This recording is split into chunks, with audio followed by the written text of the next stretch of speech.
let's go. Hey, are you ready? It's time for the Pwamps show. Hey, are you ready? It's time for the Pwamps show. Hey, Pwamps. Hey, Pwamps. Ladies and gentlemen, please welcome your host, Pwamps.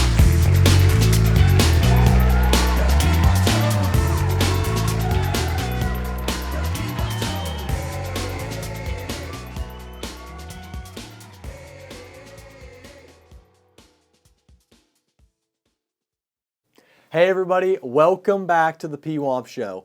Today, we're going to be talking about college football. It's going to be a fun one. We've got all the conferences ready for you to be broken down. We're going to talk about helmets. We're going to talk about who I think could be winning these conferences, and it's going to be really informative for everyone watching. Want to give a quick heads up. If you didn't tune into our last episode, it's the Pwamps Show. It's about sports and entertainment.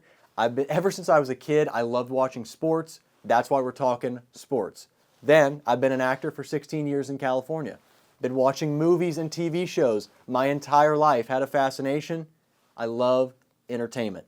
That's why we're talking entertainment. Speaking of entertainment, this coming week, at the end of the week, we have an entertainment show dropping for you. Going to be a lot of fun. Tune in. We're talking about Jaws. And then we're talking about The Conjuring 4. Conjuring is going to be the last movie in the Conjuring franchise. It's going to be a sad send-off for Vera Farmiga and Patrick Wilson, but it's going to be fun. But for now, we're talking about college football, folks. Let's roll. Everybody, welcome back. We are here once again in front of our helmet board. And this time, we're talking about the NCAA, college football, Division I college football. If you take a quick look to my left, you've got all the conferences that make up college football. Let's talk about it for a second. Here they are. We've got the ACC, which stands for the Atlantic Coast Conference. You've got the Big Ten. You've got the Big 12, the American, the Mountain West, the sunbelt, the SEC, which is the Southeastern Conference, Conference USA, and the Pac-12. Now, one thing I want to point out is a lot of times you're watching sports, you're hearing sports news, you're going to hear about the Power 5 of college football. That Power 5 is these 5 conferences. You've got the ACC, the Big 10, the Big 12, the Mountain West, and the SEC. That is the Power 5 of college football. Now, one thing I want to point out, you're probably wondering, hey, he didn't talk about the MAC, and why does he have the Mid-American Conference on top of all these other conferences? Well, here's why.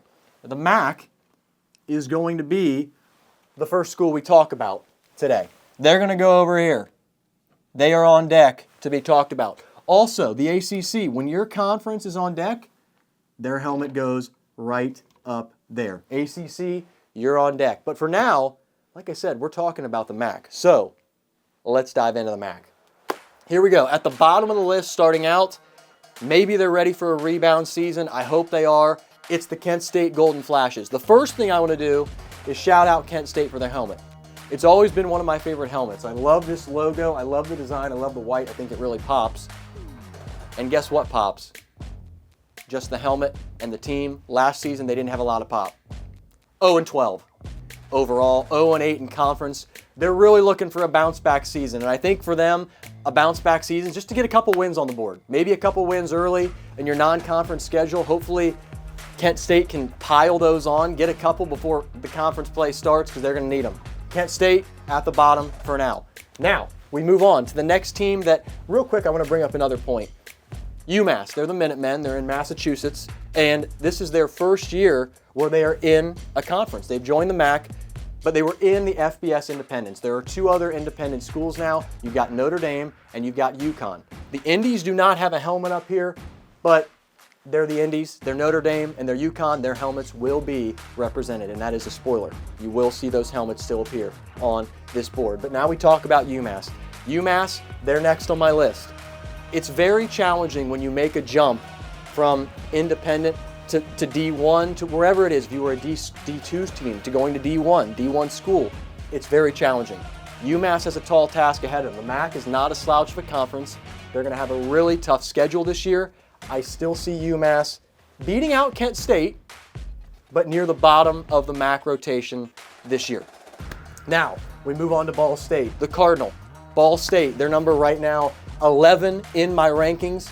I feel like Ball State, they made strides. Last year they lost 4 of their regular season games at the end of the season. They didn't close the way you want to when you carry momentum into a season, but maybe things can change for the Cardinal. Their offense has really bolstered. They had a couple transfers come in. I think things can maybe change for Ball State. That's why right now I have them at number 11. Number 10 on this list, it's Eastern Michigan, and I have them at 10. And the good news is for Eastern Michigan, Terry Lockett Jr., he's back. He's going to be catching the ball all over the field, making big plays for this team, moving that offense down the field. If you have Terry Lockett, there's a little faith for Eastern Michigan. I've got them at 10 on this list in the MAC. Now, we go to number 9, the Akron Zips. And I will say, another really, really cool helmet. I like the gold. I like the Z. Akron also had another helmet that was a kangaroo that you don't see as much nowadays, but this is still a really neat helmet for Akron. Anyway, Akron at number 9 in my rankings right now. They were in the middle of the pack last year. They're probably going to be a little bit more in the middle of the pack again this year, but a lot of promise from Akron. Again, got a nice little couple transfers coming in. Maybe it can propel them up this list, but for now, Akron sits at number 9 in my Mid-American Conference projections. Now, we move to number 8. You've got Central Michigan, and it's kind of interesting because most of the time, this is one of the years in the MAC that I can say this is kind of interesting. You've got some Michigan schools, you've got some Ohio schools. Most of the time, these schools kind of separate. They're kind of all over the board. You might have one that's really good from Michigan, one that's not so great. You might have one that's from Ohio that's a really good school, another one that might be way at the bottom.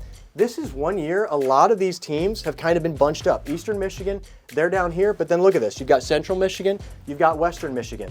And really, this spot could go to any of these teams. Central Michigan and Western Michigan, they could be flipping throughout the year though. Central Michigan, a lot of promise. Again, they're going to be counting on their ground game. If they can get the ground game going, Central Michigan could actually pose a threat to make a run maybe into the top 5 of this conference. Don't sleep on Central Michigan. Do not sleep on the Chippewas. Now we move to Western Michigan. Western Michigan, they're number 7. I have them just a little bit above Central Michigan, and Western Michigan is a team, they throw the ball.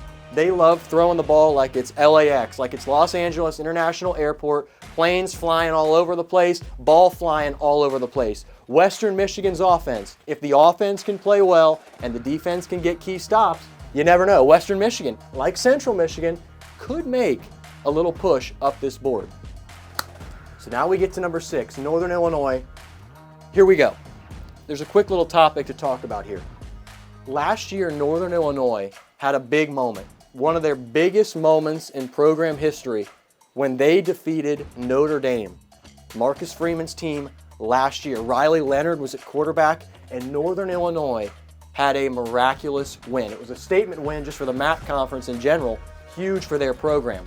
A lot of people were like, oh my goodness, Northern Illinois, they might make a run. They actually popped into the top 25. Then they lost a couple conference games, started to slip a little bit, did make a bowl game. But now we look at this season, a lot of those same weapons are back, okay? You've got a lot of the same weapons back. You've got Evan McClure, he's back at tackle again. He's going to be providing these guys with a lot of run support, getting these guys being able to run down the field, make some good touchdowns, get these guys on the board, and maybe Northern Illinois can make a little push and get in to this top 5, maybe even the top 4. But for now, I've got Northern Illinois at number 6 in the MAC rankings. Now we take a look at Bowling Green. Bowling Green is another one of those helmets that I have to point out immediately. I love Bowling Green. There's not a ton of orange in Division I. There's not a ton. Clemson stands out. Miami has a little orange in there. Syracuse, obviously they're the Syracuse Orange. We'll talk about them in the next conference when we talk about the ACC. But orange, Bowling Green, the Falcons, again, they've got a great offense. The defense really is going to have to pick it up this year and stop opposing teams from scoring points. They would get in shootouts last year, and the defense just couldn't do it. It's kind of like the Cincinnati Bengals in the NFL. Bowling Green, though, that's why I have them at 5th.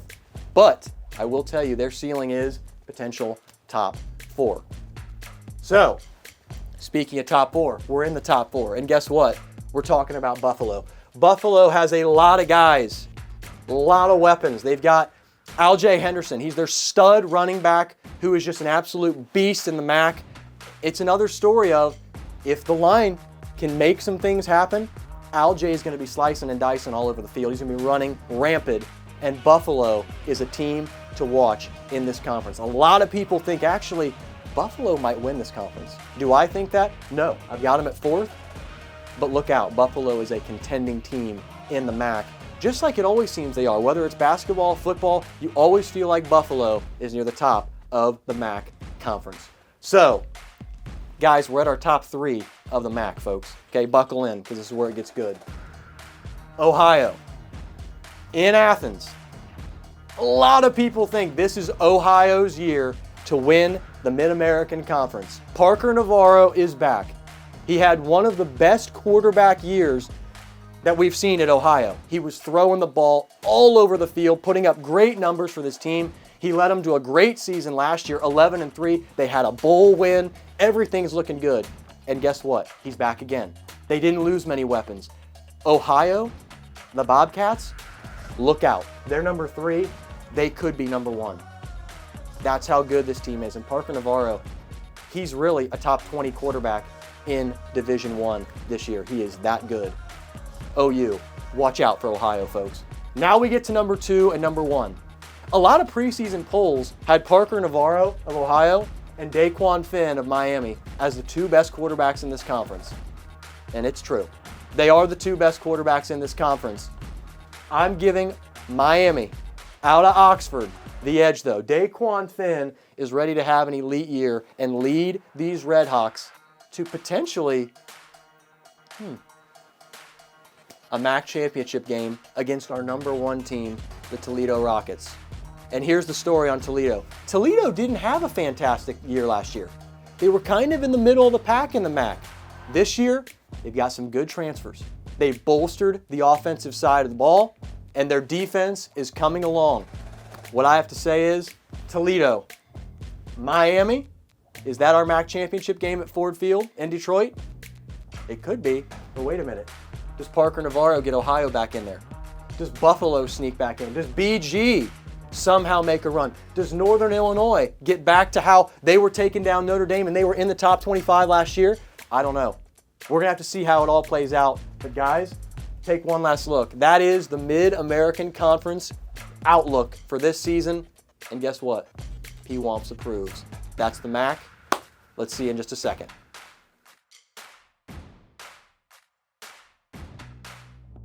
Hey everybody, it's time for the ACC and we are back on the board.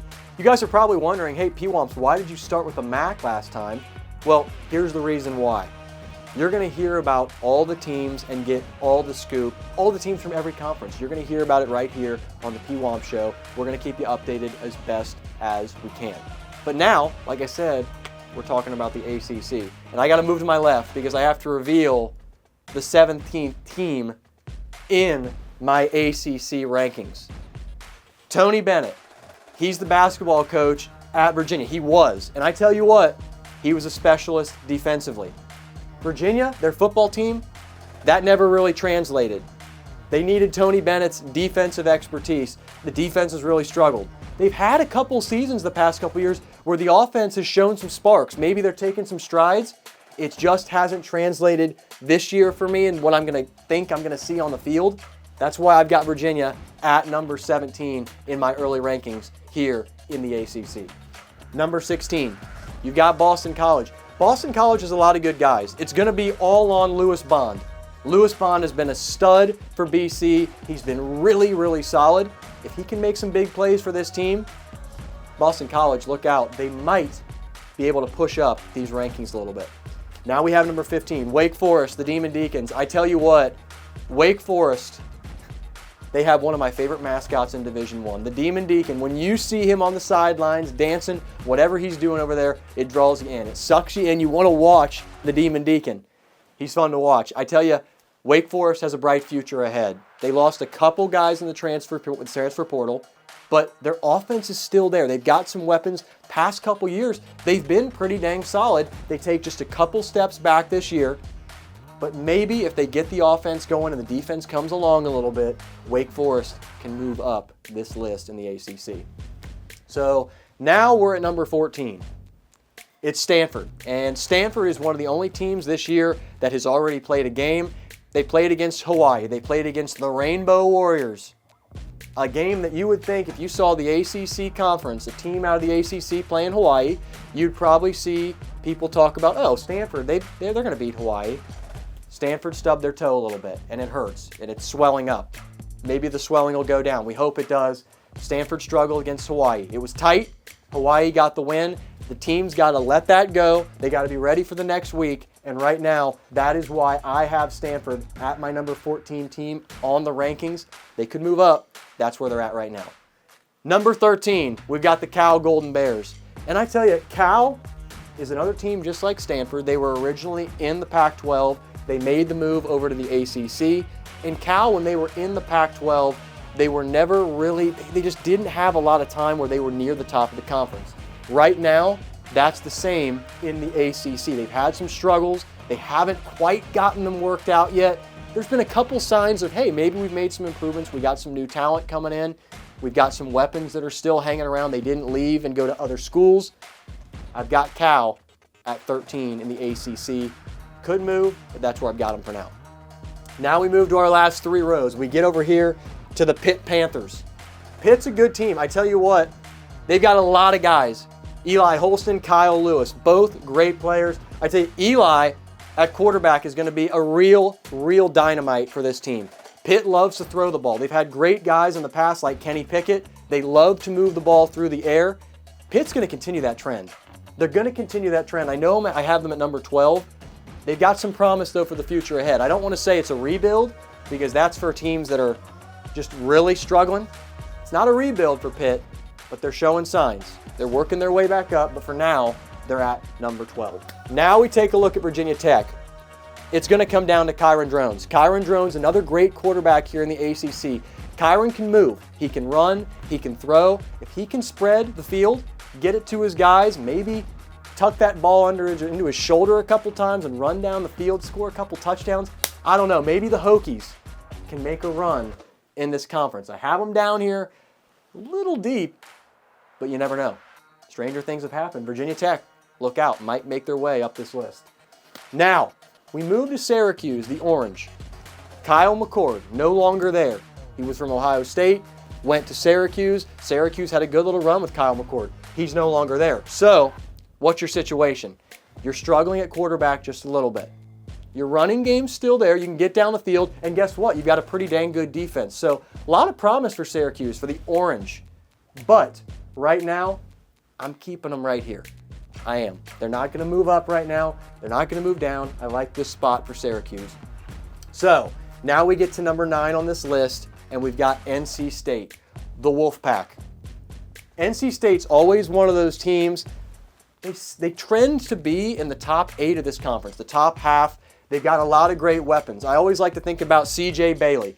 C.J. Bailey, another dominant arm who can change a game when he's on the field. You talk about Patrick Mahomes, you talk about Joe Burrow, you talk about other great quarterbacks like Justin Herbert. He gets on the field, things happen. NC State, look out.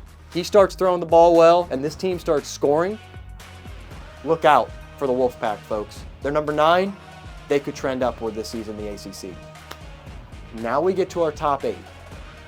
Always been one of my favorite helmets in the ACC, Florida State. I also like the Seminole, though, I will say. I like the Seminole a lot. I like the Arrow. I love the Seminole. Florida State is number 8 in my ACC rankings. Now, do I think they have a ton of the weapons that some of these other higher ranked teams right now do for me in the ACC? No, I don't, but they're showing promise. The round game is coming along, the passing game's coming along, and their defense has really improved compared to the last couple of seasons. They were giving up a lot of points. They were getting scored on a lot. That's looking to change this season, and that's why I have Florida State at number 8 this year in the ACC. So number 7 on this list is Louisville. It's going to be on Isaac Brown's shoulders. He's their running back. He's their go-to guy. If he can chug down that field, make some plays, get the ball in the end zone, and this offense can carry this defense. And I'm saying carry, this defense is no slouch. They're a good defense, It's going to be on Isaac Brown, though, to make things happen for Louisville. Louisville's a team, they could go further up this list. But right now, I have them sitting at number 7 in the ACC. Now we get to number 6. It's the Duke Blue Devils. Duke, a lot of things. Last year, they lost a couple guys, had some great talent last year. They're going to be looking to stay and hover in this top 8 of the ACC. They've kind of been a passing team in the past. This year, they're going to go to the ground game. Duke's got to get things going, got to score some points because, again, I say, you're in the ACC. These are high-powered offenses that are in front of you now in these rankings. The last 5 teams, they're the giants of this conference. Duke, you're number 6 right now. It's going to be a tall task to move up, but you're sitting at number 6, so be pretty dang happy about it. Number 5 in this conference, we've got the Miami Hurricanes. Miami, I mean, what can I tell you about them? Another great team. Carson Beck is the story for Miami. Played at Georgia, got hurt. They moved on. They said, okay, you know what, Carson, we're probably going to go with somebody else. We've got a new guy who's playing really well. He's playing with us in the college football playoff. Carson, we've got our guy. Carson Beck says, okay, I'm going to hit the transfer portal, and guess what? I've got my team. I'm going to the Miami Hurricanes. If Carson Beck's arm is actually healthy, if his shoulder is feeling good, and he's moving the ball down the field, Miami could make a run in this conference. They could break into the top 4, but there's only one reason I'm not putting Miami in the top 4.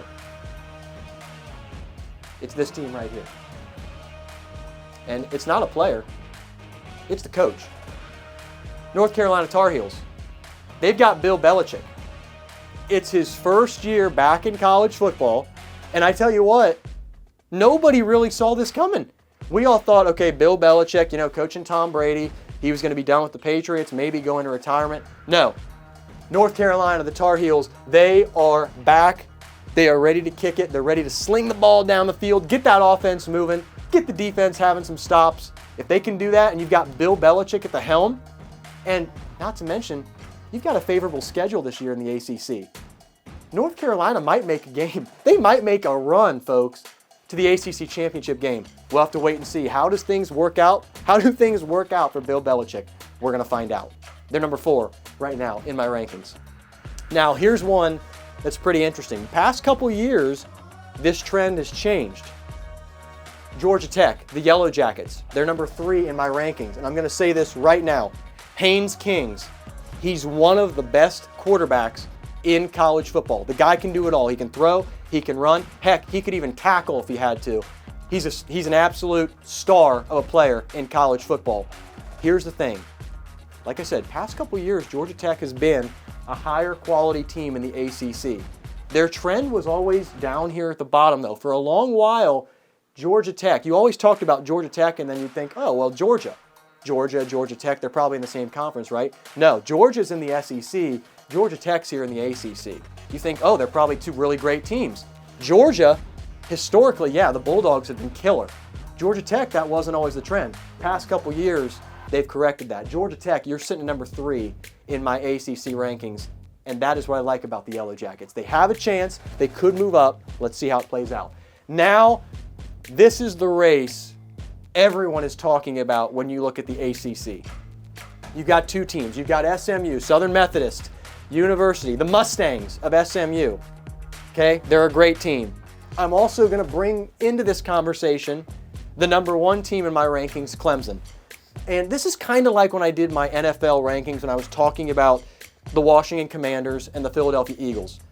This is such a tight margin. SMU, they are so good this year. Kevin Jennings is back at quarterback, by the way.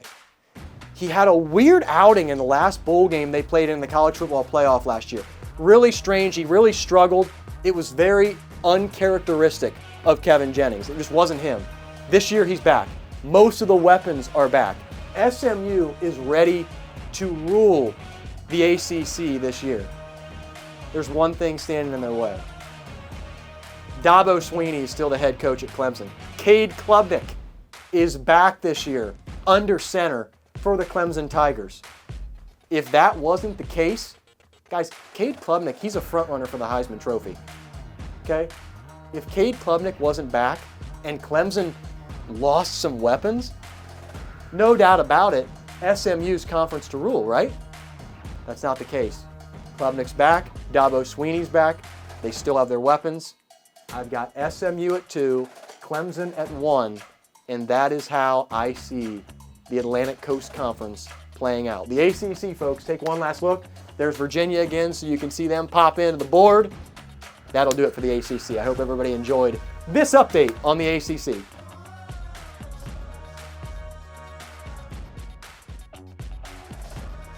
You know, I was just thinking, can you imagine being a player for North Carolina? The past couple years, not all of the eyes of the sports world have been watching you very intensely. All of a sudden, you find out you've got a new head coach, and his name is Bill Belichick. Tar Heels bring him in. He's a Super Bowl winning coach. Some people might say the best coach of all time. Can you imagine being a player and now all of the eyes of the sports world are watching you? They're watching how you perform and they're watching how your coach performs. That has to be pretty dang fun, in my opinion. Now, we're still talking college football, folks, and we're going to dive in to the American Conference. We've got 14 teams in this conference, and I tell you, the American, they're trying to climb the ladder. Let's talk about it. Let's see if we think they can climb the ladder. 14 in these rankings, it is Tulsa. Tulsa hasn't had a ton of good things the past couple seasons. They've really struggled. They've been at the bottom of the barrel in the American for quite a long time now. They're trying to dig themselves out, and maybe they can start that this year. Not saying they will make the huge jump, but there are a couple signs. The players are coming along. Maybe if they get a couple of recruits, they'll climb up these rankings. But for now, I still have Tulsa at the bottom of my chart. 13, we've got Rice. And I tell you, Rice has a little bit of promise. It's funny, they used to be a middle floater here, and they have been the past couple years. They've taken just a little dive this season. They lost a couple weapons. They have to rebound on the defensive side. They gave up a lot of points last season in particular. If they can get that worked out, then hey, you never know. Maybe they can break in to these top couple rows of the American. Those are my 2 down here. Let's move up here to our final 12 in the American. Now we take a look at Charlotte. By the way, one thing about Charlotte that just until a couple years ago, I can't believe I didn't notice this. The C, that is a pickaxe.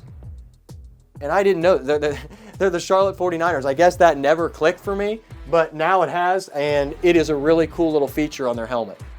Charlotte last year, again, they're an American team that struggled. They're trying to find their footing. Maybe they can if they get the passing game coming along. They've always been a team that kind of relies on the run. This year, if they get the passing game going, maybe they can climb up these rankings. Maybe they can crack some people's minds a little bit, shock the world and say, hey, we're trying to get back up to this upper half of the American. We'll see how it plays out. Right now, then we move to Temple, the Owls. They're next in our rankings. Temple has some weapons. They've got a lot of guys on the offensive side that run the ball really well, and they've got a lot of receivers who can run some great routes. Quarterback play has been the issue at Temple. If Temple can get that going, can get that sort of sorted out, maybe Temple can put up some points and they can shock some people in the American. Temple, right now, sitting at number 11 in our American rankings. Now, we move to number 10 in the rankings. It's North Texas.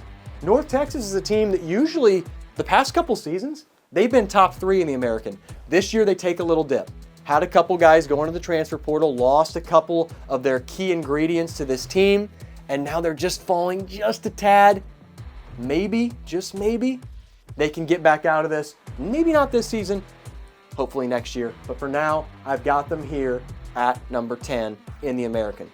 Number 9, it's FAU. FAU, you know what's funny? A lot of years, FAU is another one of these teams that you see pop in to the upper region of the American. The basketball program has been really good the past couple years. They had a very, very deep run into the NCAA tournament. Last year, they had a pretty good run into the NCAA tournament as well. They've had a couple of great little athletes.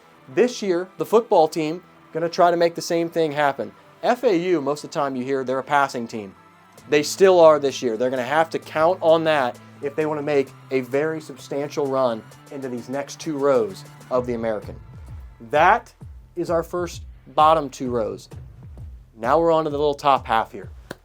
Number 8, It's the University of Alabama, Birmingham, the Blazers. And I will tell you right now, again, hey, I said I love helmets. I gave you guys the warning. We're going to talk about helmets. UAB, I love this logo. I think this is one of the coolest logos in all of college football.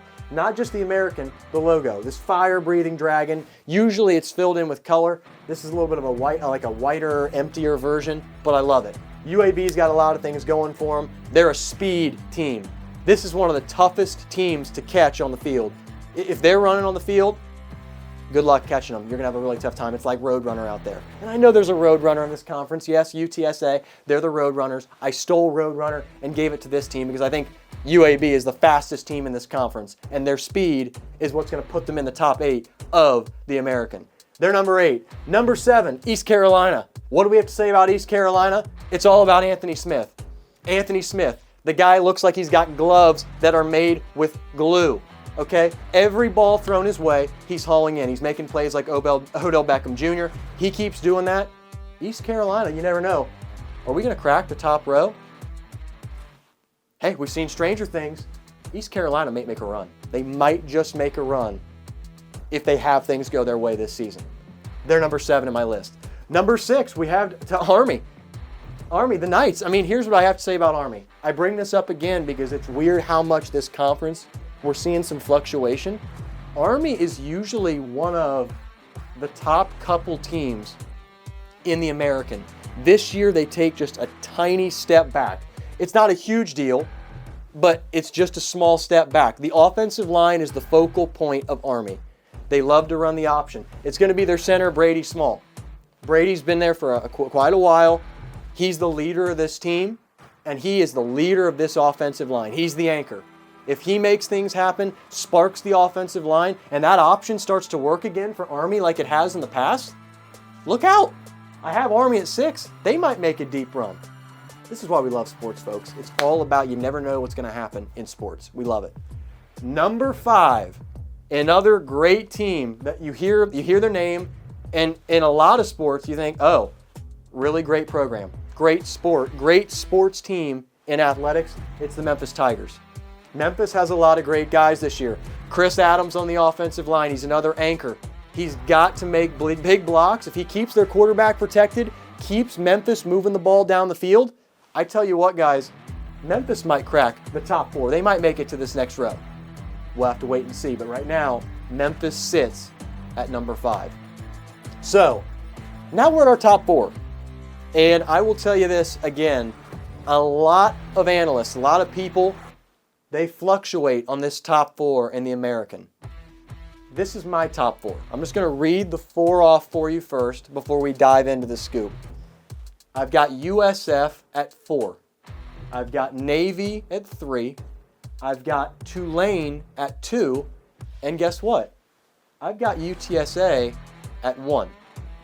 Now, I'm going to start out talking about USF.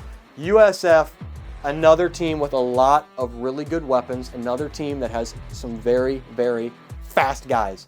Another speedy team. They look like Dash from The Incredibles out there. Their speed sets them apart from other teams.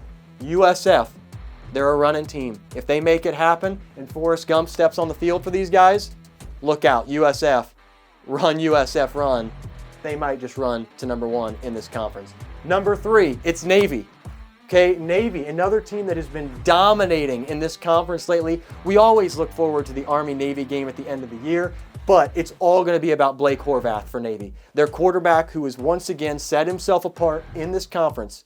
If Blake continues to be the leader for this team, he has been the past couple seasons, look out. Because I'm telling you, I think Navy could be in the American Championship game. Maybe surpassing Tulane. But that's a mighty tall task. Tulane has Maurice Turner, their running back, who is an absolute star, running the ball up and down the field, making teams look silly as he stiff arms them and jukes and puts them to the field. Tulane, the offense, they run up the score a ton, and they're looking to still do that this season in the American. That is why right now I have them at number 2. We're going to talk about UTSA. We talked about another running back. We're going to talk about UTSA. Robert Henry, another guy who loves to run the ball. This guy's a workhorse. Okay, he reminds me, in the way, shape, or form of Peyton Hillis, who was on the Cleveland Browns a little while ago, but still, great player for UTSA. If they score points and that offense clears the way and the offensive line makes some key blocks and they start putting points on the board, I think it's the Roadrunners running away with the American. Guys, that's my outlook on the American. There's your 14 teams. Once again, the top 4, I've got UTSA, I've got Tulane, I've got Navy, and I've got USF. That is the American.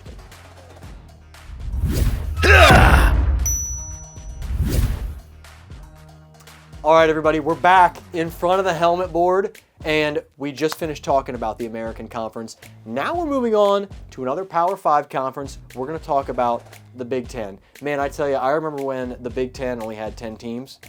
That was a fun time. That was a really unique time.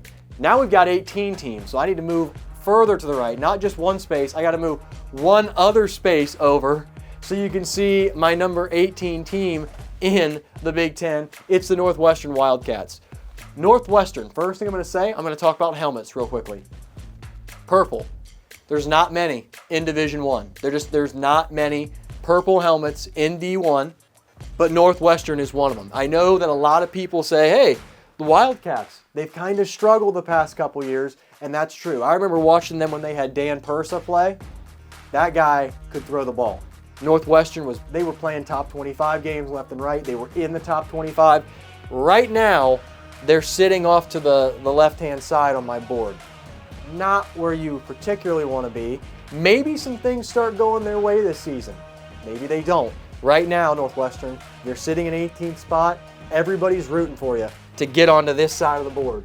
Let's see it happen. You're number 18. Number 17. Boiler up, folks.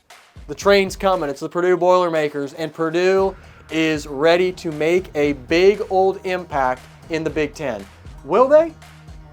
I have it at number 17 again. There's just not a ton of things going for Purdue.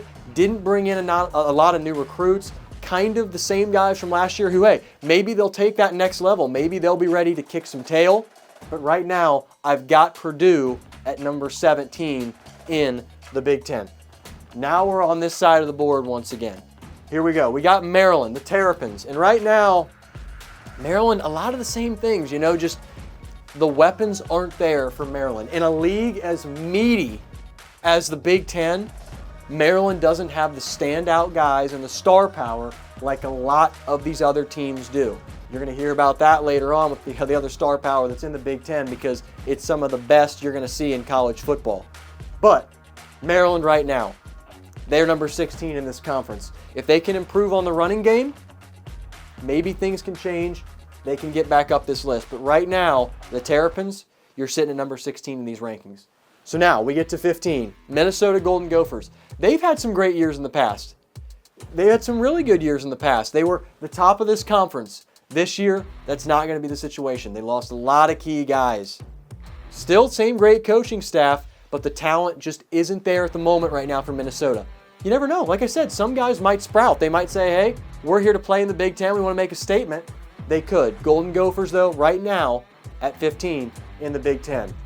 14, you've got the Nebraska Cornhuskers. Tony Martinez, what a quarterback that guy was a couple years ago, too, for Nebraska. Great team. Right now, again, bottom half of the Big Ten. They find themselves struggling, but again, you're dealing with such a great conference. This is not even a slouch of a team, folks. I mean, really, the entire Big Ten is a very strong conference. It's just how power heavy the upper half of this conference is. Though, I have Nebraska sitting at number 14 in these rankings, and I don't think that will change much this season. They're number 14 in the rankings. 13, we've got the Rutgers Scarlet Knights. And I tell you, Rutgers is a passing team. They got to keep throwing the ball down the field. If they can get some points on the board, their defense is there. They've got a defense to do the job. It all comes down to who you're playing. Rutgers, right now, sitting at 13, I think that's where they will be at the end of the year in the Big Ten. Now we come at it. We've got 3 rows left in the Big Ten. And guys, just buckle up because, folks, when I tell you the competition from here all the way up, it gets better and better, and there are some star players that are going to stand out in this conference. Number 12, we got UCLA, the Bruins. They are one of the 4 teams, by the way, for anybody who's kind of just getting into college football. UCLA, Oregon, Washington, and USC. Those are the 4 teams that just a couple years ago moved from the Pac-12. They were in the Pac-12 when the Pac-12 was a Power 5 conference. Pac-12 is now down to 2 teams. Those 4 teams moved over to the Big Ten. UCLA, what do we got to say about them? They had a really good team with a lot of promise. Dorian Thompson-Robinson, he's now on the Cleveland Browns. He's been moving around a little bit in the NFL, trying to find another job right now to see where he can start. But the Bruins have had some great history. This year, it might be a little bit of a struggle to get back into this upper part of the conference. UCLA passing team. They're going to keep passing the ball. The running game's got to come along. If they get the offense going, UCLA might move up here. Here's an interesting one, Iowa. There are a lot of people who have Iowa kind of higher up in this conference. One thing we know about the Hawkeyes, the defense is there every year. Every year, the Iowa Hawkeyes defense, you could be playing a number 1 Nick Saban coached Alabama team, and Iowa's defense would show up and stand out. They would put a halt to that offense. You could be playing Ohio State. You could be playing Penn State. You could be playing Michigan. You could be playing Washington. Iowa's defense will show up. What it comes down to majority of the time is, will they have an offense? And I tell you right now, Jennings Dunker, he's on the offensive line. Maybe he can provide a little spark. Get these guys moving on the offensive line. Get that ball moving, and maybe Iowa will put some points up this year and maybe surprise some people and get to these top 2 rows of the Big Ten. That is where I have the Iowa Hawkeyes. Next, we're going to talk about the Michigan State Spartans. Go green? Did I hear go white? Go white. There it is. I heard go white. So we got Michigan State. What do you say about Michigan State? Another problem that just keeps kind of plaguing Michigan State the past couple years is the quarterback situation. Michigan State, over the past couple seasons, they've been dying to have a quarterback come in who's going to kind of anchor the team. Just get them planted, get them level, say, guys, let's go. We're ready to play now. They haven't quite found it yet. They've always been a very nice rushing team, and they're still going to have that this year.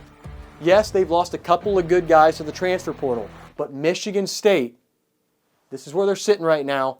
They've got some promise and a bright future ahead if they just get a quarterback situation figured out soon or maybe in the next couple seasons. But that's where I have Michigan State at number 9 in the Big Ten, and things are getting really spicy now, folks. A little spice. We've got the Wisconsin Badgers. And Wisconsin, you always think of Wisconsin, you think, man, they're always at these teams' heels. They are right in the thick of things in the Big Ten. And I tell you what, think of all these guys. Jonathan Taylor, okay, Colts running back. He's an absolute workhorse for the Indianapolis Colts. He came from Wisconsin. Wisconsin's a running team. That's what they're going to continue to be this year. Badgers have a lot of promise. Can they make it happen and break into this top 8 that is very challenging? It's a tall task, but don't count them out. The Badgers playing at Camp Randall, it's a tough place to go into. It's a tough place to win games, particularly at night. Madison, Wisconsin, folks. Dangerous team, dangerous place. The Wisconsin Badgers, currently number 9 in my outlook for the Big Ten. Now we get to the top 8. We got 2 rows to go, and each team from here on out, I'm going to go out on a limb, they could win the Big Ten. They could. You're like, Pwamps, what are you talking about? It could happen. Number 8 is USC. Southern Cal, the Trojans, fight on. Okay? Can they make a run? Last year, again, major quarterback drama for Lincoln Riley. He was trying to figure it out all year long. Who are they going to have? Who are we going to have? Oh, he's transferring. Who do we have now? It finally kind of got worked out. We're going to see how it plays out, though, this year. There was some drama last season. Could our guys execute? The defense, it was a struggle. You were looking at the Cincinnati Bengals defense. It almost looked like that at USC last year. USC would score points. They don't have Caleb Williams anymore, but they would put up points. The defense really hurt them. This year, they've said they've gotten some recruits. They've gotten some help from the transfer portal. Does Lincoln Riley finally have the defense and the offense to propel them into a really tight Big Ten top 8? We're going to find out. But right now, I've got them at number 8 in the Big Ten. Now we jump to number 7. It is Indiana. Got to talk about D'Angelo Pons on the defensive side. Absolute menace. He terrorizes opposing QBs. He's going to continue to do that this season. But one thing we have to talk about with Indiana that a lot of people bring up is last season. Last season, Indiana was a team, they got into the college football playoff. They finished the season, they were 12-1 going into the playoff. A lot of people thought, holy crud, Indiana, look how many games they won. They haven't really lost. This is a great team. A lot of people brought up the concern of an easy schedule. The non-conference schedule wasn't that difficult. The conference schedule, they didn't play the real meat, a ton of the real meat of the Big Ten. A lot of people said, hey, should Indiana even be in the college football playoff? Well, guess what? Indiana was in. It got them in. They lost in the first round, but it got the job done. Indiana, they kind of went with that same approach this year, but the Hoosiers are looking to put the doubters to rest and prove that last year was not a fluke. They're looking for a repeat of last year, maybe a deeper run into the college football playoff. Some of these guys get going, Hoosiers could make a run. They are number 7 in my Big Ten rankings right now. Now we look at number 6. It's the Oregon Ducks. Dylan Thieneman, you are an absolute monster. Please wreck some kids this season. Take them down, baby. I want to see some hits. Oregon Ducks lost some weapons on offense. Dylan Gabriel, tough to replace. They say they have it. They say the offense is there. Oregon's always got speed. We know that. Oregon would rule the Pac-12 a majority of the time. Now they're in the Big Ten. Last year, they were right in the thick of things in the Big Ten. Okay? They were leading the Big Ten. I have them at 6 this year, but I'm very interested in seeing how this plays out for the Ducks. It's going to be really, really fun to watch. Now, things get really exciting, folks. Number 5 in my rankings, it's the Illinois Fighting Illini. I talked about a couple segments ago how Illinois is one of the only couple orange helmets in the league. I missed out on pointing out Illinois, which is kind of crazy because the Big Ten, you think about Power 5, okay, they come to your head. Illinois didn't. I actually blanked on that for a second. Illinois' got a great little helmet. I've always loved this. I remember when I was younger watching Nathan Shieldhouse as Illinois' quarterback. And now their quarterback, Luke Altmaier, is an absolute beast. He's fantastic. This guy throws the ball all over the field. He's really level. He's got his head on his shoulders and his feet on the ground. He's looking to lead Illinois to a great little season. And a lot of people think the Fighting Illini may just make a run at this top line. It'll be fun to watch. 4 teams to go. There's been a lot of speculation about these 4. I'm going to do like I did just a little while ago. I'm going to tell you these top 4 because, again, razor thin margins, folks. You could take a Gillette razor and go like that. It is so thin. 4 is Washington, the Huskies. 3 is the Michigan Wolverines. Hail to the victors. 2, the Nittany Lions. You got to remember, they also have Happy Valley. Just monster tough place to play. 1 is Ohio State. Let's break it down. 4, the Huskies. Washington, again, great offense.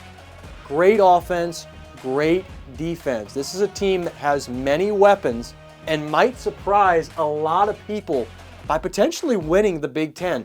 Huskies the past couple seasons have been really consistent. They've been really strong. They've been in the upper half of the Big Ten, and they're starting to tell people, we're not pretenders.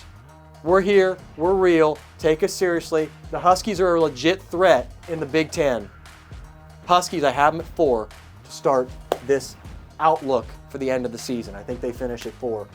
Number 3, folks, it's the Michigan Wolverines. The Big House, one of the, again, toughest places to play in college football. They've now given the keys to freshman workhorse machine Bryce Underwood. I cannot wait to see this guy step onto the field. He is built like a truck. He's built like the Pizza Planet truck. This guy is he's a tank, and I can't wait to see it unfold. He throws the ball all over the face. He's got 12 gauge arms. This guy's an absolute monster. Michigan, the offense is there. Defense is always there. This is a gamey team, and they're ready to kick some tail in the Big Ten. The problem is the 2 teams they're chasing, which, oopsie, they haven't had problems with this team so far. I know I have them ahead. So far, this team owns that team. Anyway, number 2, Penn State. 2-1 here. It's a fun race. Drew Aller at quarterback. Okay? You have him back from last year. Showed a lot of promise. Jeff Franklin's got to be thrilled to have him back. Drew Aller could have gone to the NFL draft. He decided not to. He's back here. Penn State, great offense, great defense. You take a look at this. You've also got Nicholas Singleton. Nick Singleton, I mean, this guy runs the ball like he's Usain Bolt. Okay? He gets out there, you're not catching him. Bye-bye, see you later. As they say in Shrek. As Shrek says, bye-bye, see you later. Anyway, Penn State, they're absolute studs. Great offense, great defense. Best offensive line, many people think in college football. Penn State's number 2. I know a lot of people are going to throw this at me, and they're going to say, dude, what are you doing? Ohio State, number 1. I'm sorry. They're the defending national champs. Okay? They're the defending national champs. I know they've struggled against the team up north. I know. They've got the horseshoe. They're going to have a very early season test with the Texas Longhorns and Arch Manning. We're going to see if Arch Manning's legit. We'll talk about that when we get to the SEC. We're talking about Ohio State. Ryan Day has just said Julian Sayin is going to be the starting quarterback for the Buckeyes. That is really tough coming into this situation. Last year, I mean, you think about everything that went down. Will Howard, he comes in, transfers from Kansas State, leads the Buckeyes to a national championship. Those are high expectations for a quarterback, especially a true freshman. Julian Sayin's going to be feeling it. I remember how Kyle McCord felt. Kyle McCord said going into the Michigan game was just another game. That didn't sit well with Ohio State students. And I can tell you that game for both of those teams is huge. Julian Sayin's got an attitude. I think he's ready to take it to Michigan. I think Michigan's ready to take it to the Buckeyes. You mentioned the Buckeyes. You can't mention the Buckeyes without bringing up Jeremiah Smith. Could potentially be the best receiver we're going to see the next couple years in football and maybe in the pros. He came back for another year. He's with the Buckeyes one last time. Julian Sayin, pressure's alleviated just a little bit. You've got Jeremiah out there to throw the ball to. We'll see how it plays out. Right now, I've got Ohio State as the number 1 team in the Big Ten. But folks, I can tell you, and I'm going to slide to my left to show you one more time, Purdue and Northwestern, both in there. Hi, Northwestern. Hello. Hi, Wildcats. It's going to be a great race. Big Ten is going to be fun to watch, as always. Another Power 5 conference. It finishes Washington, Michigan, Penn State, Ohio State. OH, IO. See you next time.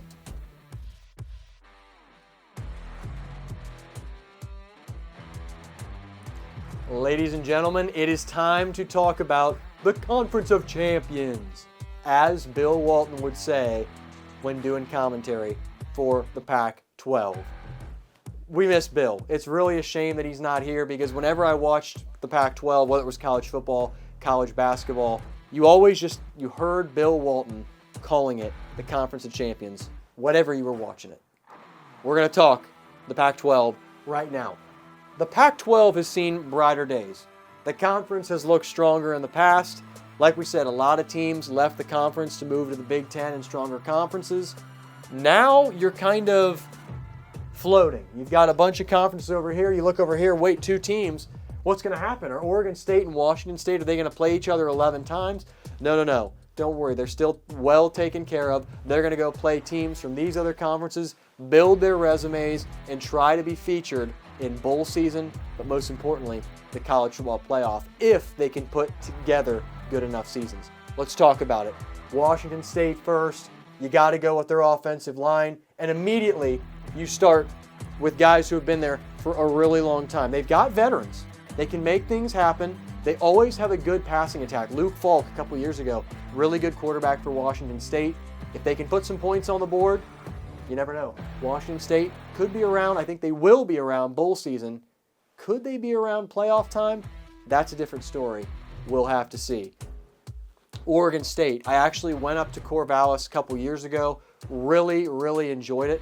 They have a very neat stadium. And I can tell you, the campus, it will be rocking on game nights. It's got to be, because it is so quaint, really compact, and that stadium is buzzing, whether it's Saturday or Saturday evening.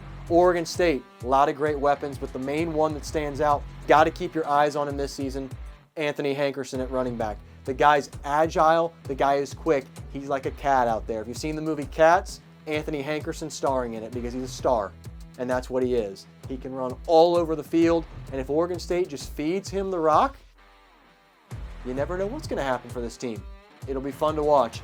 That is the Pac-12. I've got Washington State a little below Oregon State this year, but again, there's only 2 teams, so I'm comparing 2 head-to-head, so I'm actually looking at the bigger picture, and I'm saying for the entire season of all the teams, if you're putting these 2 head-to-head, I've got Oregon State with a slight edge in the Conference of Champions.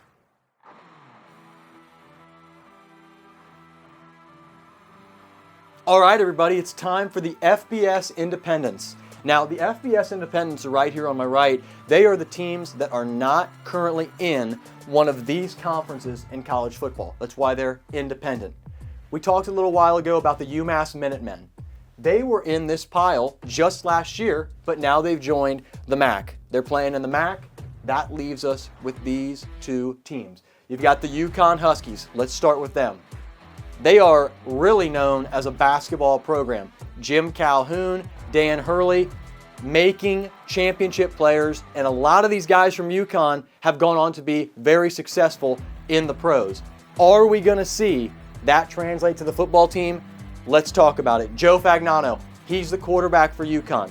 If he can throw some darts, get the offense going, maybe UConn starts to climb the college football mountain just a little bit here in these FBS Independents. Big schedule. The Indies also, as I said earlier about Oregon State and Washington State in the Pac-12, the Indies will go out, they'll schedule games against other teams in all these conferences to make up their schedule. Now we jump to the Fighting Irish, and what a helmet they have. Look at all the detail on there. I'm just kidding. It's known as a plain helmet, but it's a classic, and it's a really neat helmet. The Fighting Irish, the mascot, he's always awesome. He's on the sideline dancing around. He's intimidating teams. It's fun to watch the Leprechaun do his thing on game day. Notre Dame, Marcus Freeman, last year, really successful. They get all the way to the national championship game. They came up just a little bit short against Ohio State. This year, you're given the keys to a new guy. It's C.J. Carr. C.J. Carr's got a lot of weapons to work with on the offensive side. If Notre Dame can make things happen, look out. They're going to be really good. Couple guys we got to talk about. Notre Dame has 4 All-Americans. You've got Jeremiah Love, you've got Leonard Moore, you've got Emil Wagner, and you've got Drake Brown. All 4 dominant players when they're on the field making things happen. If this team comes together and makes big plays, look out for the Fighting Irish this season, folks. They open the season Sunday evening against Miami, the Hurricanes, in a top 20 matchup. It will be one you don't want to miss. That is the FBS Indies.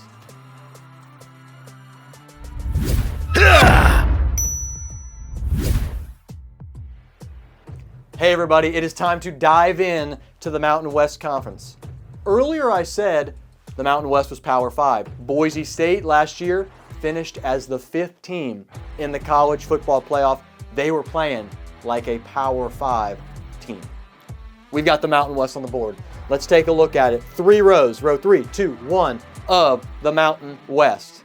We start out number 12, the Nevada Wolfpack. Nevada has had a lot of things going for them in the basketball world. I can't say the same so far about the football team. Maybe this year they pick some things up on the offensive and defensive side. Maybe start getting some really nice plays down the field. This team's had some real trouble scoring.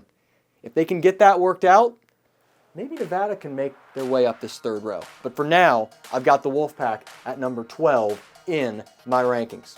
So, where does that take us? Now we're at number 11. This is not a wolf. This is the Lobos of New Mexico, one of my favorite basketball arena names, the Pit. I love it. It sounds intense, and they pack that place every game. The Pit, New Mexico. Let's talk about the football team. What do we think about the Lobos? Well, I've got them at number 11. Again, they're a team that can really throw the ball, but they've also got a great running back in Scotty Humphrey. He runs the ball up and down the field like a machine gun. This guy can chug. And if he can lead this team to scoring some points, New Mexico potentially could climb up our 4th row. But for now, number 11 in my Mountain West rankings. This takes us to number 10. We've got Utah State, another team in the Mountain West that has really shown promise in basketball. And guess what? They have in football as well in the years past. This year they slide just a little bit down, just a slouch. Not too much, but take just a small dip. Maybe they can get things going again this year and make a little climb. Right now I've got them sitting at number 10. I think that is where Utah State will end up, but you never know. Maybe they can make a run. Number 9, one of my favorite logos in the Mountain West. It is the Cowboys of Wyoming. Wyoming, baby, I love it, the Cowboys. Love their helmet, very unique. You've got the nice little yellow stripe with the brown, and you've got the cowboy on the horse saying, "Giddy up!" It's just very fun, and Wyoming is no slouch of a team. They've been good in basketball the past couple of seasons. The football team has been relatively decent as well in the past. This year, they're looking to make some things happen though, and that is going to happen behind their offensive line. They have 2 dominant guys. They've got Jack Walsh, they've got Caden Barnett. If those guys can clear the way and let the runners run, Wyoming might just pop in to our 2nd row. But for now, they sit at number 9 in the Mountain West. Now we're on row 2. You're getting closer to this 1st row. That's where you want to be, 1st row. Right now, your 2nd row, we've got San Diego State, the Aztecs. Very neat helmet, very cool design, very cool logo. San Diego State, they're a team that, again, can throw and they can run. They put up a lot of points, and the defense is coming along. San Diego State, they start making plays, they might be able to move up these rows in the Mountain West. They've got 2 guys on defense that really stand out. When you look at San Diego State, you've got Trey White. He's an absolute monster for this team. He can get some sacks, put some pressure on opposing quarterbacks. You might see San Diego State move up. You've also got Lano Lafuli. He's a linebacker who is just absolutely terrorizing opposing offenses. This guy intimidates people. He's like a TJ Watt type who, if quarterbacks see him on the opposite side of the field, they get a little shiver, just a little chill. San Diego State, the Aztecs, they're sitting at number 8 in my Mountain West rankings. Now we move to number 7. Another great little team who, like Army, likes to run the option a little bit. We've got Air Force.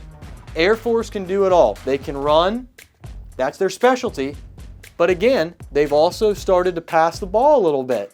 This offense starts coming along. The defense is no slouch either. Air Force might make a couple of strides here into the early part of this 2nd row. Will they? Time will tell. Number 6 in my Mountain West rankings, it's Fresno State. Fresno State, a team that they have really made it a mission.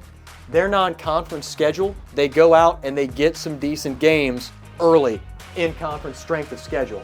So non-conference games are a key part of making the college football playoff.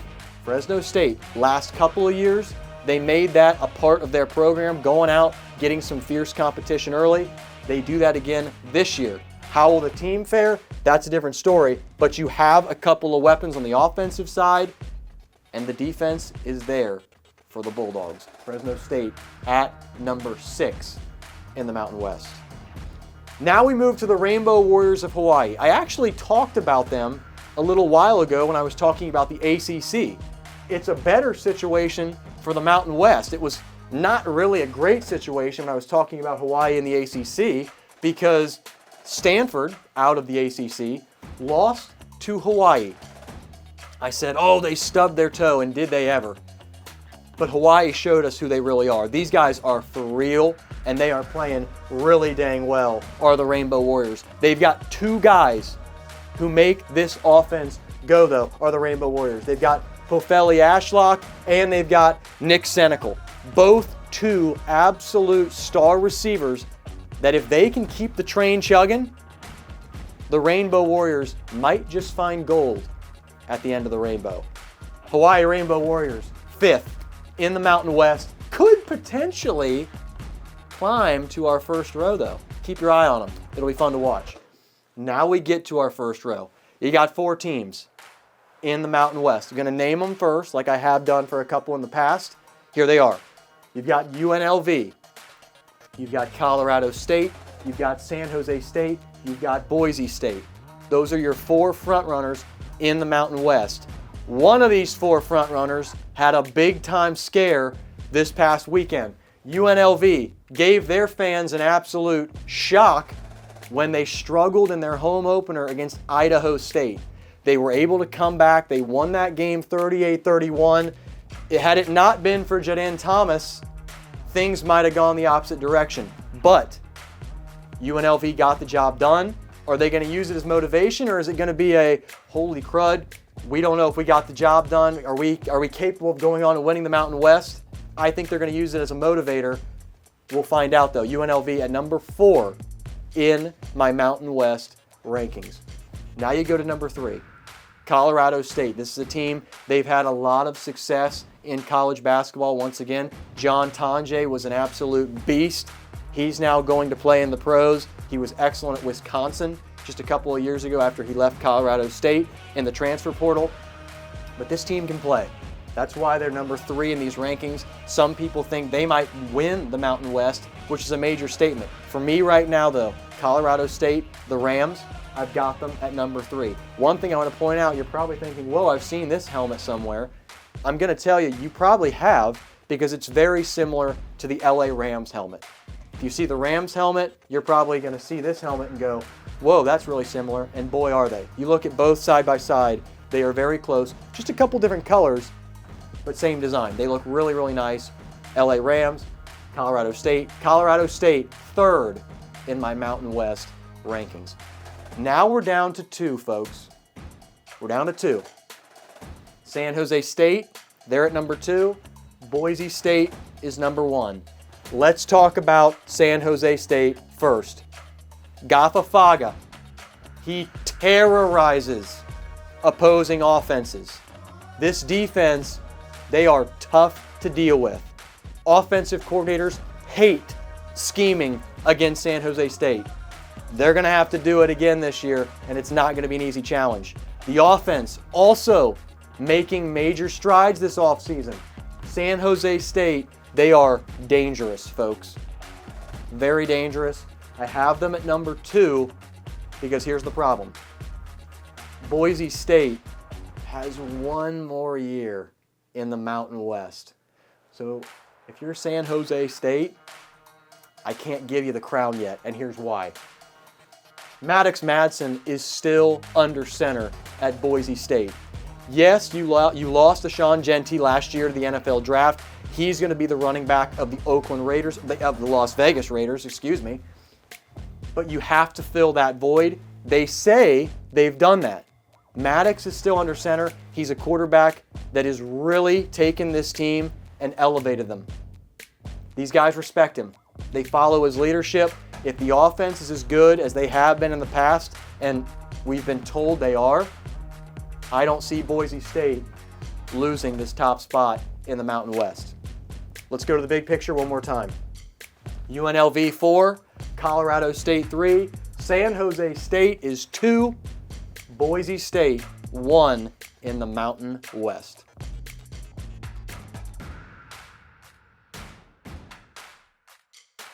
It is that time. It's high noon somewhere in the world. We're diving in to the Big 12, folks. This conference is loaded. On deck, we've got Conference USA. If you're looking for them, they're coming up next. For now, we've got the Big 12. The Big 12, okay. Big 12 should have 12 teams. It has 16 teams. Well, that doesn't make much sense. Well, if you think back, the Big 10. Big 10, that should have 10 teams. No, they've got 18 teams. So here we are. This is our conference. Let's dive in. Number 16 in the Big 12, I've got UCF. UCF just not evolving much this year. Not taking any great leaps, many big strides. The offense and defense are kind of where they were at last year. So for now, I'm keeping UCF at number 16 in my rankings for the Big 12. 15, we've got Arizona. The Wildcats have a lot of good things, okay? They're starting to pass the ball a little more, starting to run the ball with some efficiency, and they've got some potential to move up this list. Will they? Only time will tell. Right now, though, I've got the Wildcats at number 15 in our rankings.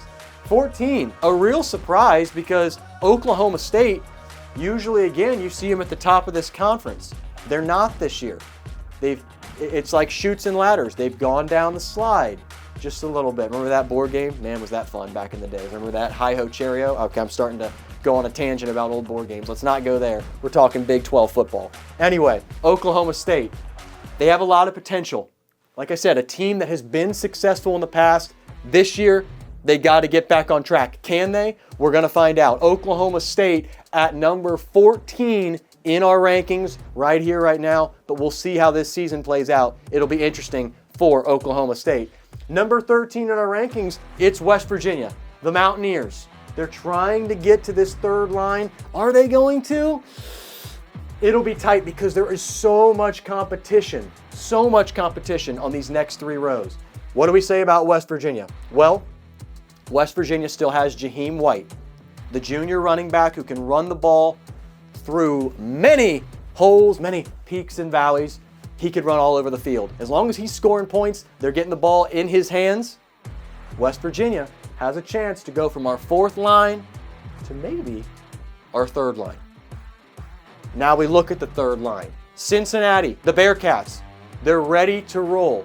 Cincinnati, the Reds, right now, they're kind of fighting for a playoff spot in Major League Baseball. The Bengals have had 2 years where they've missed the postseason. People are really hoping Cincinnati, for that town, they can get some things back for this team. Desmond Ridder, no longer there. Can Cincinnati make some strides? What do we think? I've got them at number 12 right now. But it's a team, again, has some weapons on both sides of the ball. If they can get going, Cincinnati, potential to move up in our 3rd row here. Now we take a look. Number 11, it's Deion Sanders. Prime time in Colorado. Here's the problem. Shedeur Sanders, no longer there. Travis Hunter, no longer there. You're adapting to life without those guys. Does Deion have the plan? Colorado thinks so. The fans think so. Do they have the weapons to make a push in this conference? Right now, I don't see it. That's why I have them at number 11 in the Big 12. Okay, now we move to number 10. We've got BYU, the Cougars. Cougars of BYU, a really solid team once again, and another great basketball program. There are so many great basketball programs that you could always talk about, but this is a team that is great at basketball. Their football team has also been very successful. They've had a lot of success in bowl games in the past. This year, the offense is going to carry the load. Defense has struggled for BYU. They give up some points. A little while back, it used to be their strong suit. Now they're going to rely on their offense heavily. BYU looking to make some strides this year. And hey, you're only one spot away from Houston and potentially getting up to this second line. But for now, I've got BYU sitting at number 10 in the Big 12. Who's number 9? Again, another surprise.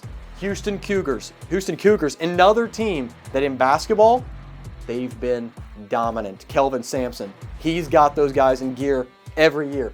Houston this year for football, they're going to try to get some things going. Another fast team. They run the ball like crazy. They can make plays, and this offense can put up points, folks. Look out, Houston, the Cougars, looking to make a push to this second line. It could happen this year for Houston. We'll see what happens. Now we get to our final two rows. Rock Chalk Jayhawk, the Kansas Jayhawks. I have them at number 8 in my rankings for the Big 12. Kansas has a lot of weapons, and they're weapons they're going to need to land on. Bryce Forrester, he's the offensive lineman, another junior who can clear the way for the runners in the backfield. They're trying to put up points. If Kansas can, maybe they can move up this second line. But again, the teams ahead of them are really tough. You got to be careful. For now, Kansas at number 8. Number 7, TCU, the Horned Frogs. Another one of those rare helmets that you see with the purple. Not many purple helmets in Division I college football. Not many purple helmets in the NFL. You've got one, and it's the Minnesota Vikings. That's all the purple you're going to see, folks. TCU represents purple. Trevon Boykin, you guys remember when he was the quarterback at TCU? That kid could run. And guess what? TCU is going to be running again a lot. But they've also had major success through the air. TCU going to be looking to replicate that. They sit at number 7 here. I think that's where they're going to end up when the season comes and the season goes. Number 7 for TCU. Number 6, BYU was down here. Baylor sitting at number 6. A lot of people, actually, it's crazy. A lot of people thought from here down, you could see a lot of movement. BYU could go here, Houston could go here, Kansas could go here, TCU could come down here, Colorado could go up. They thought this was a very unpredictable conference.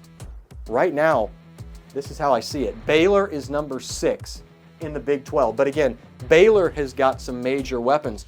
A position I'm going to talk about right now for Baylor, for the Bears, let's talk about Palmer Williams. This kid can punt the ball. You don't hear about many punters. Palmer Williams, this guy is going to be an NFL athlete one day. He can boot the ball. He can pin some teams back. And if their defense plays really well this year, Baylor is going to make it so their offense can put some points on the board, and their defense going to keep their opponents low scoring. Baylor at number 6 in the Big 12. We've got 5 teams to go, folks. Our last team on the second row, it's the Utah Utes. Utah was in the Pac-12, as was Colorado, as was Arizona, as was Arizona State, who we're going to talk about in a little bit.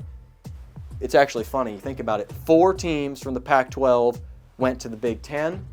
4 teams from the Pac-12 went to the Big 12.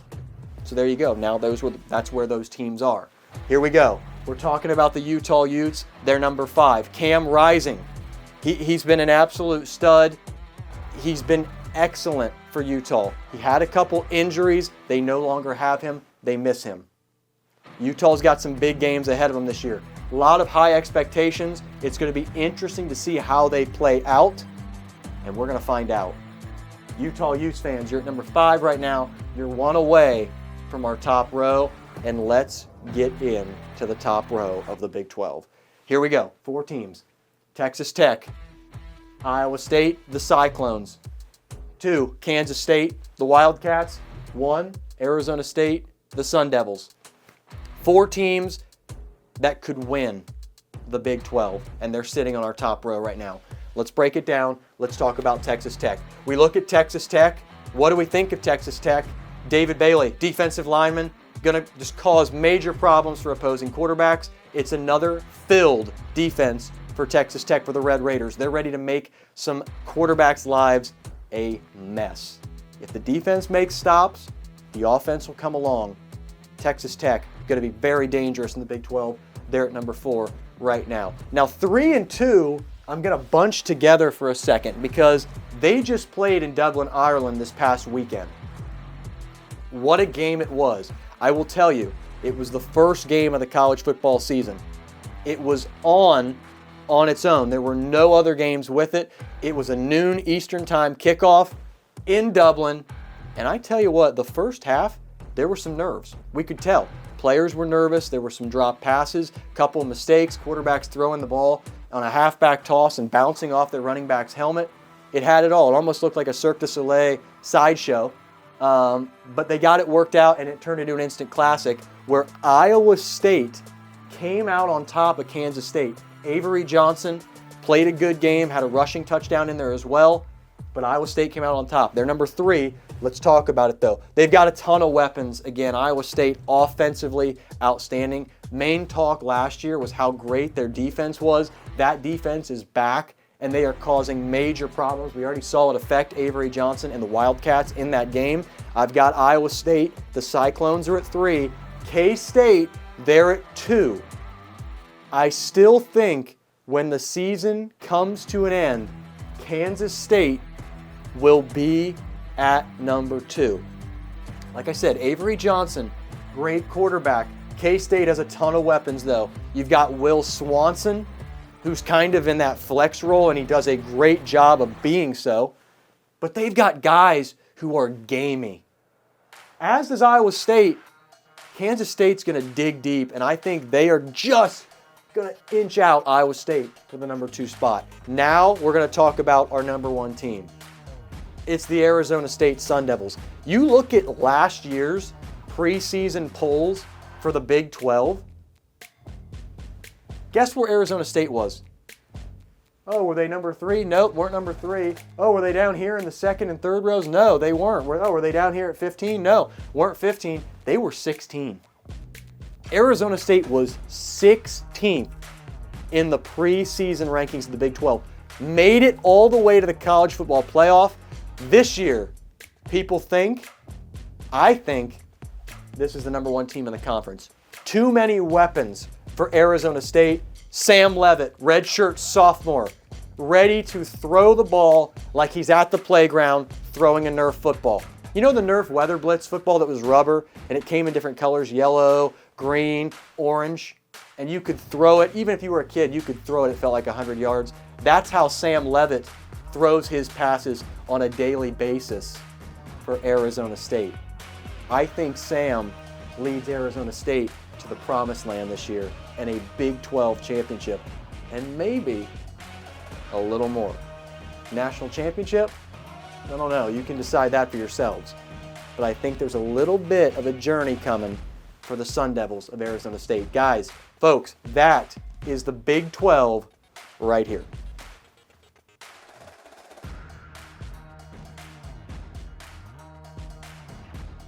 It is time for Conference USA. 12 teams. Let's dive into it. By the way, on deck, there's a conference called the SEC. Don't know if you guys have heard of them, but they're up next. SEC coming at you next. Let's dive into our 12 teams for Conference USA. Here we go. 12 teams. Right off the bat, you've got Missouri State. Missouri State, new to a conference this year. They joined Conference USA, and they're going to go through some growing pains. I do think they have a lot of promise for the future. Right now, I don't see the Bears getting that much progress happening this year. I think this season, they sit at number 12 in my rankings. Missouri State, folks, number 12 in the rankings. Now we go to number 11. It's Kennesaw State, the Owls of Kennesaw State, and guess what? They are not in 12th.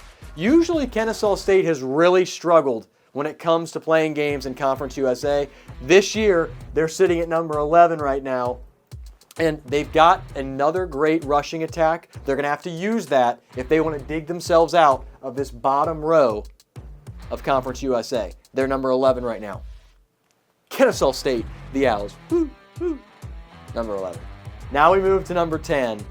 And it's the New Mexico State Aggies. The Aggies of New Mexico State sitting at number 10. What do I think about New Mexico State? Well, here's the thing. They've always been a passing team, and they're going to rely on that again this year.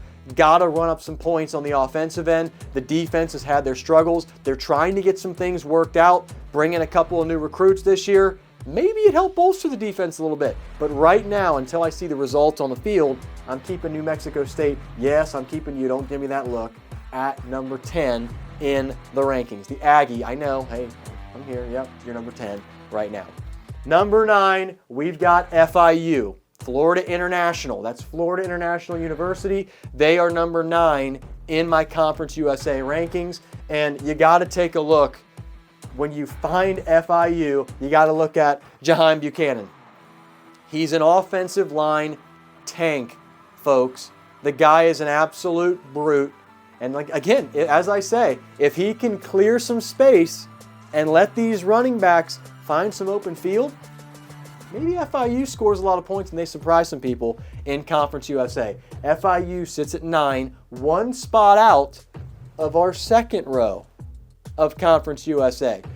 We take a look. Who's number 8 in Conference USA? For me, it's Sam Houston State. Sam Houston State, they suffered a loss a couple days ago. Doesn't impact their ranking for me, though, in this. I still have them around number 8. Could be up to number 7. Middle Tennessee, they're a tough team. But right now, I've got Sam Houston at number 8. Quavius Humphreys, this guy can catch the ball. He really can. He's got gloves out there that look like they've got Aunt Jemima's syrup on them, okay? Humphreys is a player.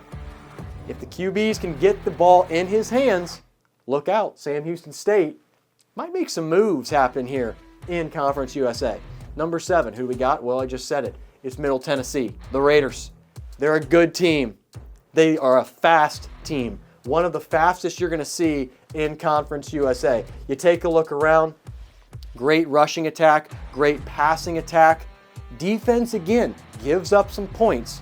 If they can somehow keep that number low, maybe the offense provides a little boost and Middle Tennessee moves down this list. Hey, who's number 6? It's a new face. You're probably wondering, wait, hey, it's the Michigan Wolverines. It's not the Michigan Wolverines. Helmet looks very similar. It is the Delaware Blue Hens. Blue Hens. Have we heard of Delaware? You're going to now. They're Conference USA. Most of the time a team makes a jump. They kind of have some growing pains. Like I said here about Missouri State, Delaware not going to have as many growing pains. They come in here, they're going to be at number 6. Jonathan Silver, the guy can straight up run. He looks like he's running on a treadmill, but he's on a football field. Jonathan Silver, you can take your team to the promised land, buddy. You're number 6 right now, but that could be higher for the Blue Hens. Sitting at number 6 in our list. Who's number 5? Well, it's Louisiana Tech. Louisiana Tech, a lot of good things going for them as well. They're a defensive team, first and foremost. The defense does not allow a lot of points. I tell you what, if Louisiana Tech can get the offense going and they start running up some scores, they might just go from my 5th spot to my top row and 4th spot, maybe even 3rd. We'll see. And now here we are. Top row of Conference USA. We're going to start with Jacksonville State. The Gamecocks of Jacksonville State. Cam Cook. You know backyard football, when Pablo Sanchez, you were trying to draft a speed guy. Pablo Sanchez, you were like, oh, Pablo, I mean, obviously he's the secret weapon. He's the guy you want to draft, right? There's another guy who had some really serious speed and sometimes had better stamina and outran Pablo. That was Pete Wheeler. Cam Cook can run the ball like Pete Wheeler, folks, in backyard football. Look out for Jacksonville State behind a great rushing attack because they could make a run. Jacksonville State, baby. Number 4 right now, could move up. Number 3, we've got UTEP. UTEP's a team full of weapons, high-powered offense, and the defense has made strides. Love their helmet, by the way. Look at this helmet. Love the little logo. Again, love the pickaxe in there. Kenny Odom's a beast. Cam Thomas is a beast. 2 receivers who make plays and put points on the board for your offense. You're a UTEP fan, you've got things to be excited about this season. They're number 3 in my Conference USA rankings. 2 schools left out of the 12 in Conference USA. Here's who we've got. Number 2, it's Western Kentucky. The Hilltoppers, yeah. Wave that towel. You're number 2 in the rankings right now. Western Kentucky's got so many things going for them, and it's really an all-around group. They don't make a lot of mistakes when they play in this conference. They're a really good team. They've had some bowl appearances. They've actually won a bowl game or 2. The Hilltoppers have some promise, folks. Keep an eye on them. They're number 2 right now in my Conference USA rankings. And number 1, guess who it is? They are tough to dethrone in this conference this year. It's the Liberty Flames. Flames of Liberty. So many good things to say about Liberty. It all starts, though, Aaron Finamore. He's their center. He's a veteran. He knows how to play the position, knows how to play the role. Liberty's got a great team. A great team that I think takes them to a Conference USA title this year. But I have to mention, I've got Liberty at 1. 2 is Western Kentucky. Maverick McElvore, he might have something to say about Liberty being 1. But right now, if I look at the 2 side by side, I'm giving the edge to the Liberty Flames. Maverick, I'm sorry. That is Conference USA, folks.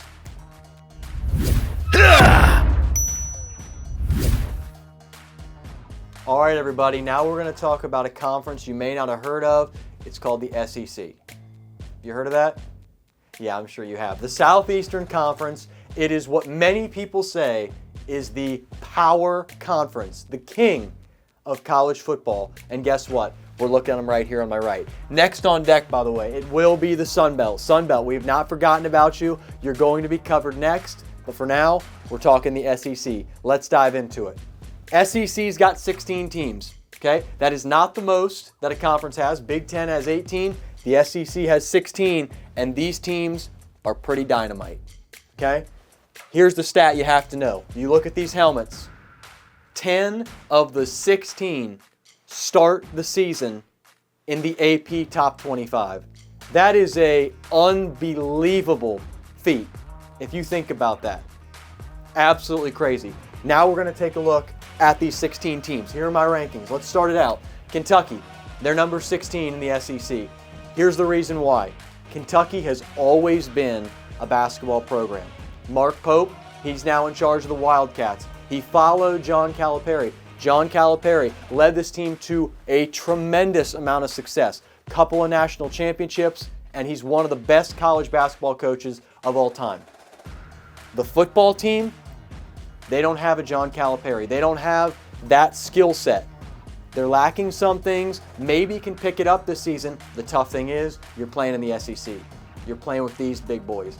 I've got Kentucky at 16, but I do want to give a shout out. Their helmet, it pops. You see that helmet on the field, that'll draw you in a little bit. I've got the Wildcats at 16 in the SEC. Now we've got Mississippi State. I tell you what, Mississippi State's another one of those teams. They're sitting at 15. Past couple seasons, Mississippi State's cracked the top 25 in the SEC. It's one of those weird years for them where they're near the bottom of the conference. But again, it's just like I was saying with Kentucky.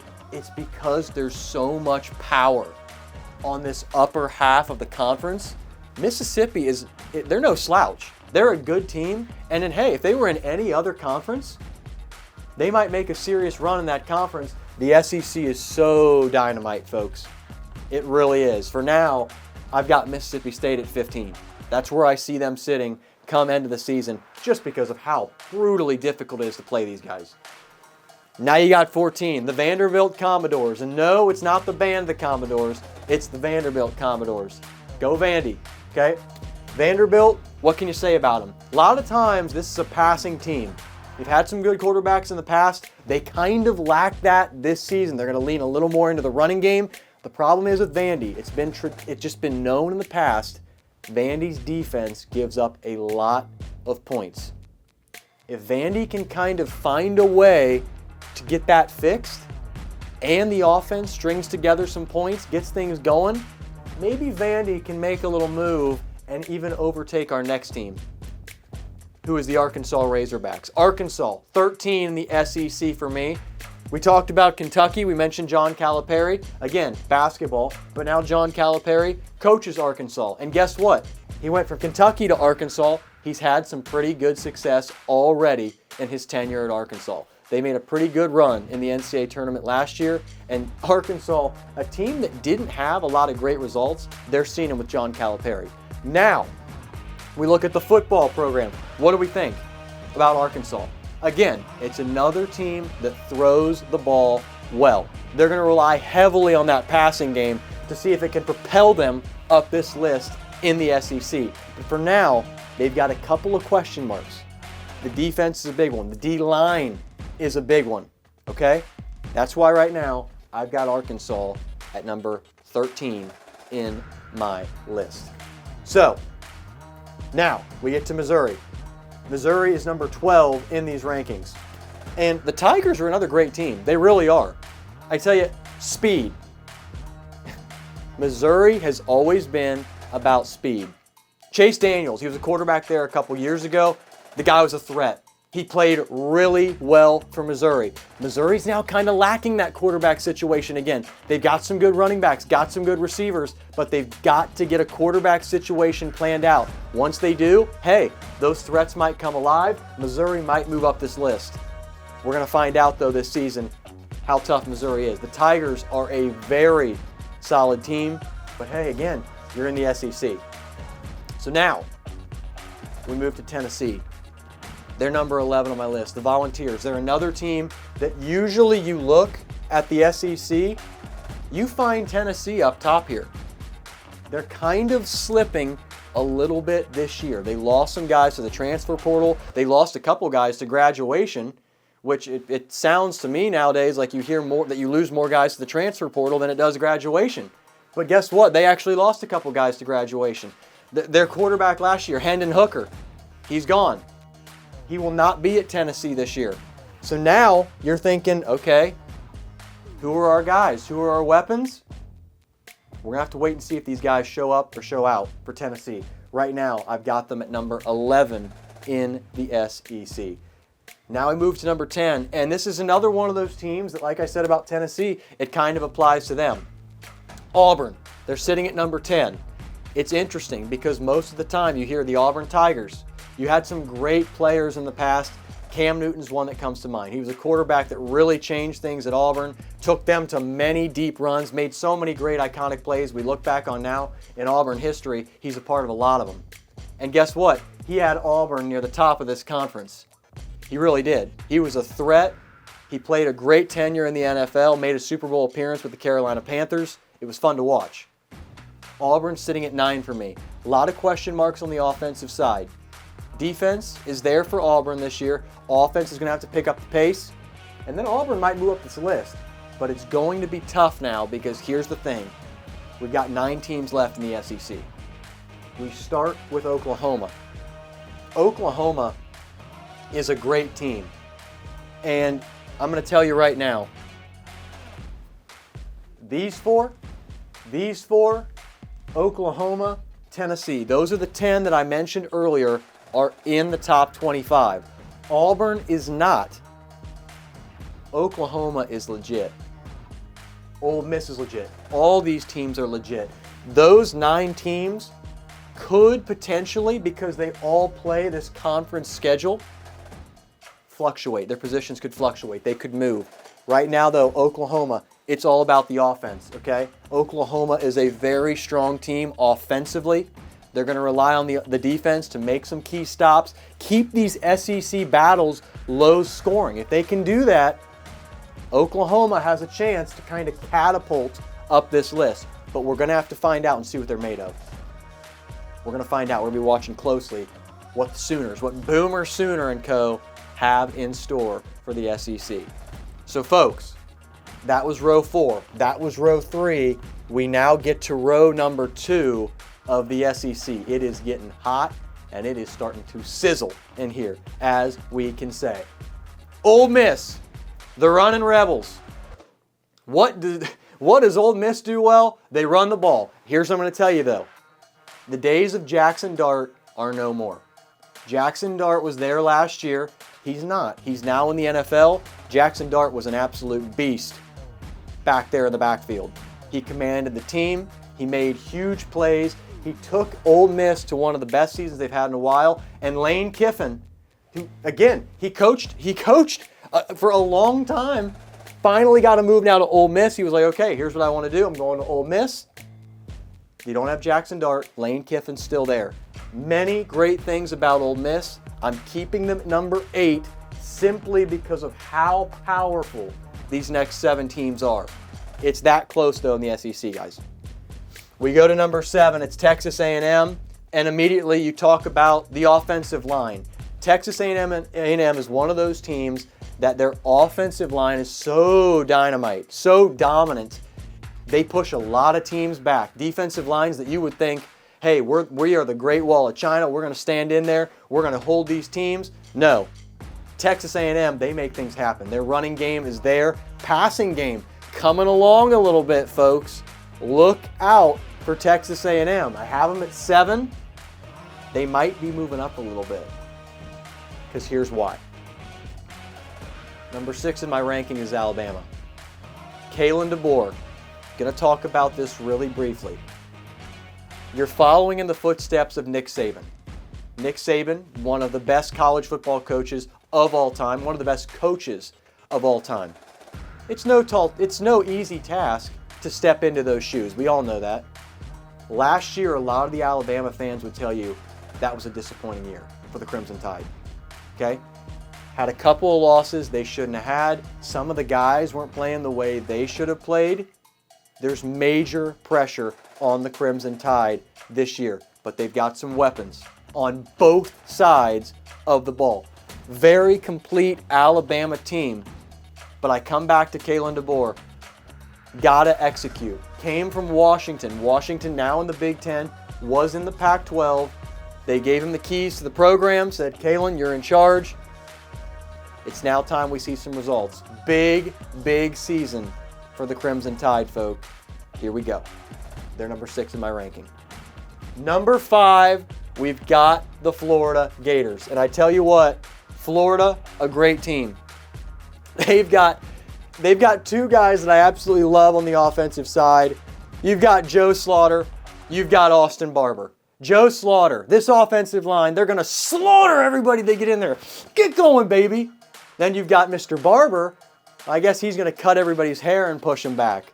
One of the most fun offensive lines that you can watch is the Florida Gators. They get down, they get dirty. I cannot wait to see Florida play this season, push some teams back, and get the ball moving down the field, because their offense does that. That is what they do. They're going to be moving, folks, and it's going to be fun to watch for the Gators.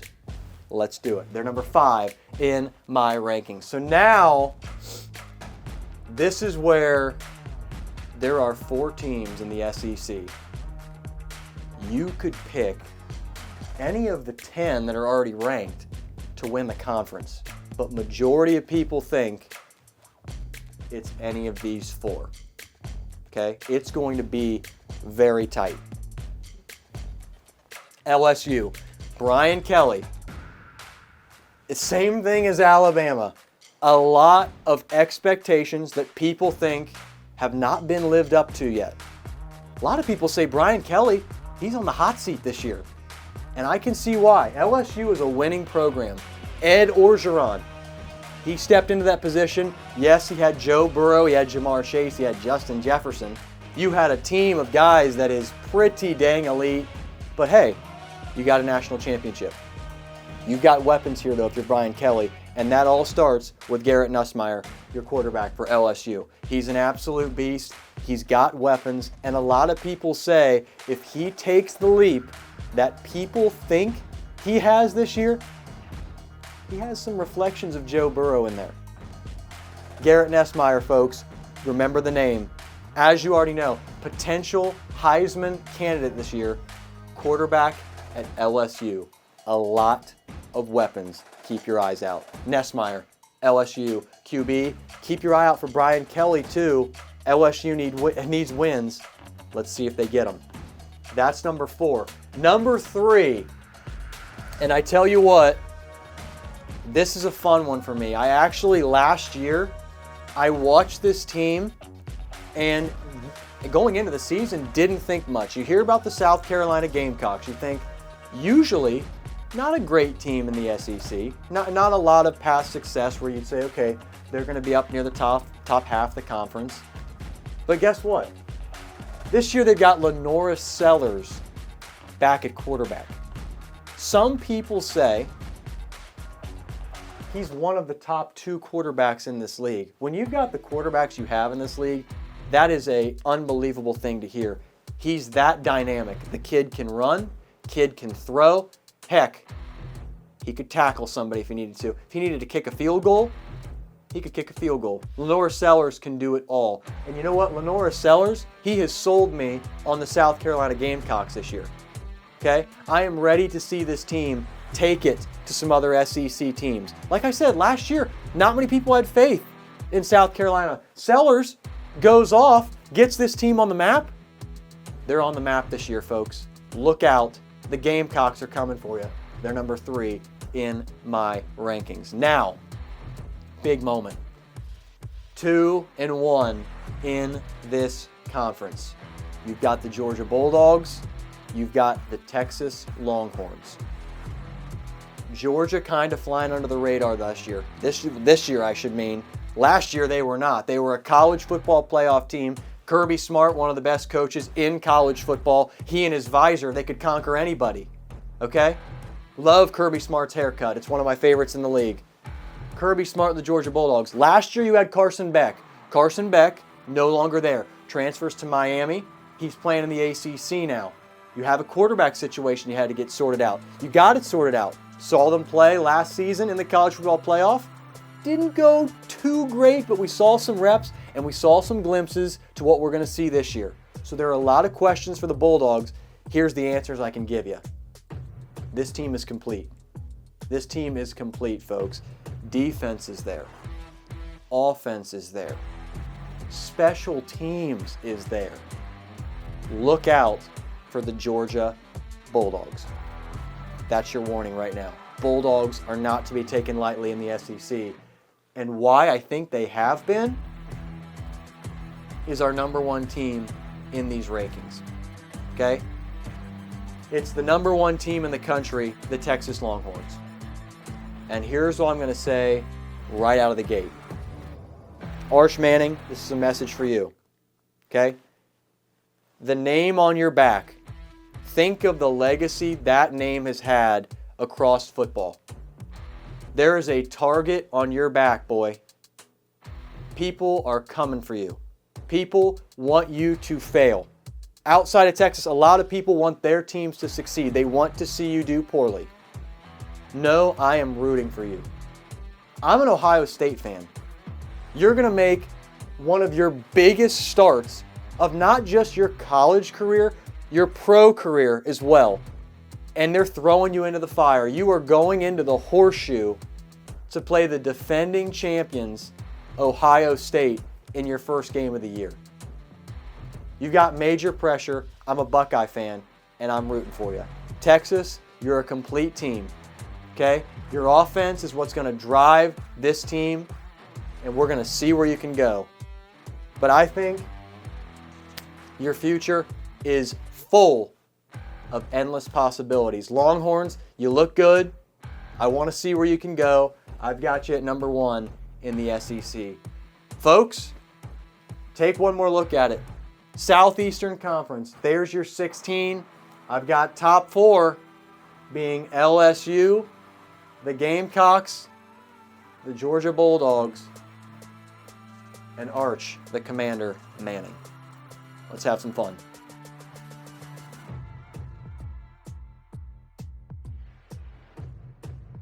All right, everyone, we made it. It is time for the sunbelt. Let's dive in. Our last conference on the board, believe me, you are not forgotten. You will be taken care of here on the Pwamps Show. We'll keep you updated. That's why we're going to dive into these rankings. Here we go. Here's the board. Sunbelt has 14 teams in its conference. Who's number 14? It's Georgia State, the Panthers. Georgia State, they've had a little bit of success here when it comes to the basketball program as of late. They've been a little more a little more playing better. You know what I mean? They're playing better, making things happen. The football team has struggled a little bit though. Right now you can probably tell. You don't want to be next to two empty hooks on our helmet board. Georgia State, you are. Do we think there's a chance they move a little further this year? Well, here's the problem. They lost a couple guys to the transfer portal, didn't get a lot of great recruits coming in. That's why I have Georgia State at number 14. I think they stay there this year in the sunbelt. 13, who the heck is that? ULM, Pwamps. What does that stand for? That stands for the University of Louisiana Monroe. Okay, that's who we got. ULM, the Hawks, they're there. They're ready to pounce. That's where I have them though. Have them at 13. The offense, they can pass. They're really good at passing. Not the greatest running team, not the great rushing team that we usually see here at the top of the Sun Belt, but we have them sitting at 13. And right now, I feel like that's a pretty good spot for them. Maybe the next couple years they'll move up this board, but for now, I like them at number 13. Now we jump to number 12. Who do we have? We've got Marshall. It's the Thundering Herd. And folks, if you've seen the movie We Are Marshall with Matthew McConaughey, this is the team we're talking about right here. The Thundering Herd are a solid team, a really good rushing team. They continue to rush the ball well. Quarterback play, kind of coming along for Marshall as well. If they can get that defense picking up some slack, Marshall's number 12, they could climb this list. Who we got at number 11? We got Troy. Troy, I mean, a lot of good things to say about Troy. Good offense and a solid defense. They're sitting at number 11, and you know who could take them a little bit further? It's Ethan Connor, their tight end. The guy really gives me like Mark Andrews vibes from the Ravens. He also gives me a little bit of Jimmy Graham vibes. Jimmy Graham, you guys remember him? He's still playing in the NFL, and he's a beast. You got two guys who are beasts. Mark Andrews, some guys say he's right up there with the Travis Kelce's, the George Kittles of the NFL. So Ethan giving me those types of vibes. If they can get Ethan Kelly the ball, get him some touchdowns, get him knocking a couple guys over with some good blocks, Troy might move up here in these rankings. But for now, I'm going to leave them at 11 in the Sun Belt. Now we get to 10. It's the Old Dominion Monarchs. The Monarchs of Old Dominion. ODU. They have another logo they use, which is a lion. He wears a crown. Really cool. It's actually, I think, a really neat one in college. If you check it out or look it up, I think it's pretty neat. I think you'll like it too. Old Dominion, they're a team that's built on their offensive line. Zach Barliv, he brings a lot to that front line, can make some key blocks. He gives some space to his quarterbacks and his running backs. And if he does that, this team's going to put up some points. Old Dominion, right now for me, they're at number 10, and I like that spot for them. They could have potentially moved up. I don't think that's happening. Here's the reason why. Number 9 is Southern Miss. Southern Miss is a really good team this year. They've got a very good defense. The offense is something else in the Sun Belt, though. You got to look at Southern Miss and you think, Braylon Braxton. This guy is a dual threat quarterback. He can throw, he can run. Look out for Southern Miss. You don't want to miss these guys. They are fun to watch. I have them at number 9. Now we get to our final two rows of the Sun Belt. We went from row number 4 to 3. Who's on that top 2? We're going to start with South Alabama. South Alabama, you immediately think of them. You think of Kentrell Bullock. This guy is like a bullet out of a gun when he runs. He can shred, folks. Look out for a lot of touchdowns. Look out for a lot of speed. South Alabama, these guys can run. They're going to be running up and down the field, whether it's chasing you for a tackle or running into the end zone. South Alabama, 8th for me in the Sun Belt, could potentially move their way up this list.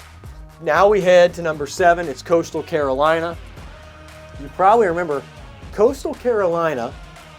They are a team that pops into the top 25 here and there. You think of the Sun Belt, Coastal Carolina is one of those teams that's represented them well in the past.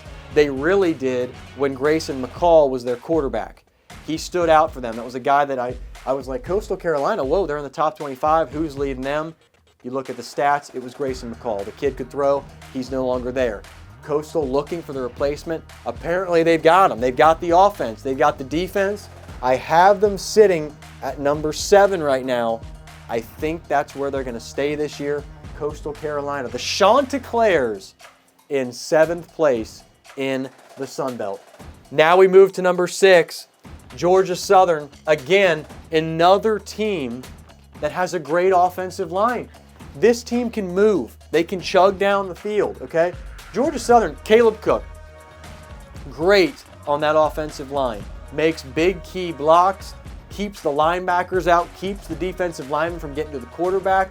If this offense starts scoring, look out. Georgia Southern, number 6, could potentially pass number 5 and, hey, maybe even get into this top 4, but only time will tell. Now we get to number 5.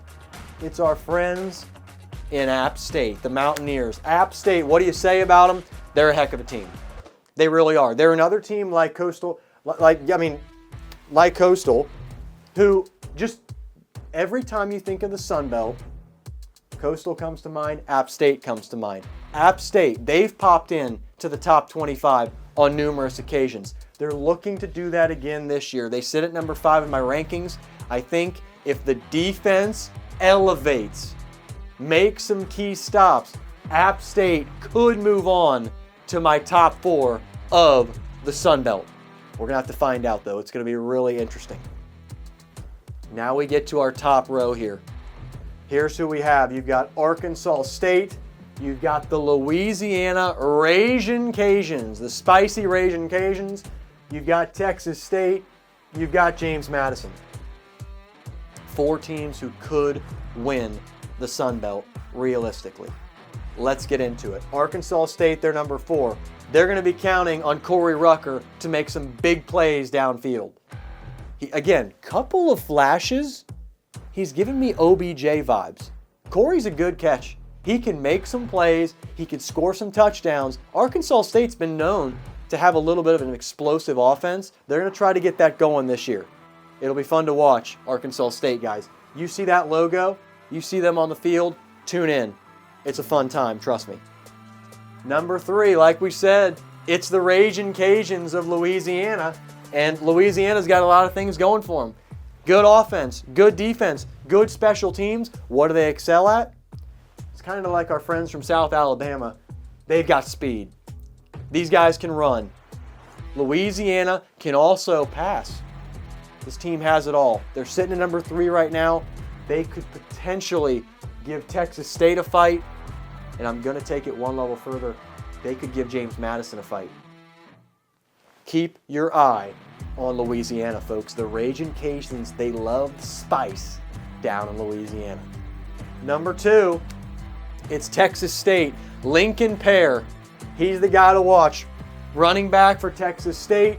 A lot of people think it's a 2-team race. Lincoln could lead Texas State to running away with this conference. Will he? In my opinion, in Pwamps' opinion, I don't see it. I think Texas State is in it at number 2. I think it's too tough to pass our number 1 team in the Sun Belt, the James Madison Dukes. Take a look at this logo. You got the Bulldog with his nice little sharp teeth out, and he's got his cool little crown. You've got George Pettaway, another absolutely just monster of a running back who gets down the field like he's Usain Bolt. It's tough to stop an offense like James Madison. James Madison, they have been the face now of the Sun Belt the past couple of seasons. They've really separated themselves. They're playing like it. They've kept many of their same weapons from last year. James Madison, folks, they're a team to watch. And hey, let's think about this for a second. It's a 12-team college playoff. James Madison maybe sneaks in. Cinderella this season. The Sun Belt would love it. I'd love to see it. Can the Dukes do it? We're going to find out this year. Everybody take one last look. Sun Belt Conference, Arkansas State 4, Louisiana, the Ragin' Cajuns at 3, Texas State at 2, and the Dukes of James Madison at 1. That is the Sun Belt this season. 2, 3, let's go. Hey, are you ready? It's time for the Pwamps Show. Hey everybody, we finally made it through the college football conferences, and what a time it was. It is going to be a fantastic season. I can't wait to watch it unfold. Tune in later this week to see our entertainment show. We're talking about The Conjuring 4. We're talking about Jaws, 50th anniversary. Can you believe that? Hey, if you like what you saw today, leave a like, leave a comment, and maybe even subscribe. Thanks for tuning in, everyone. See you soon.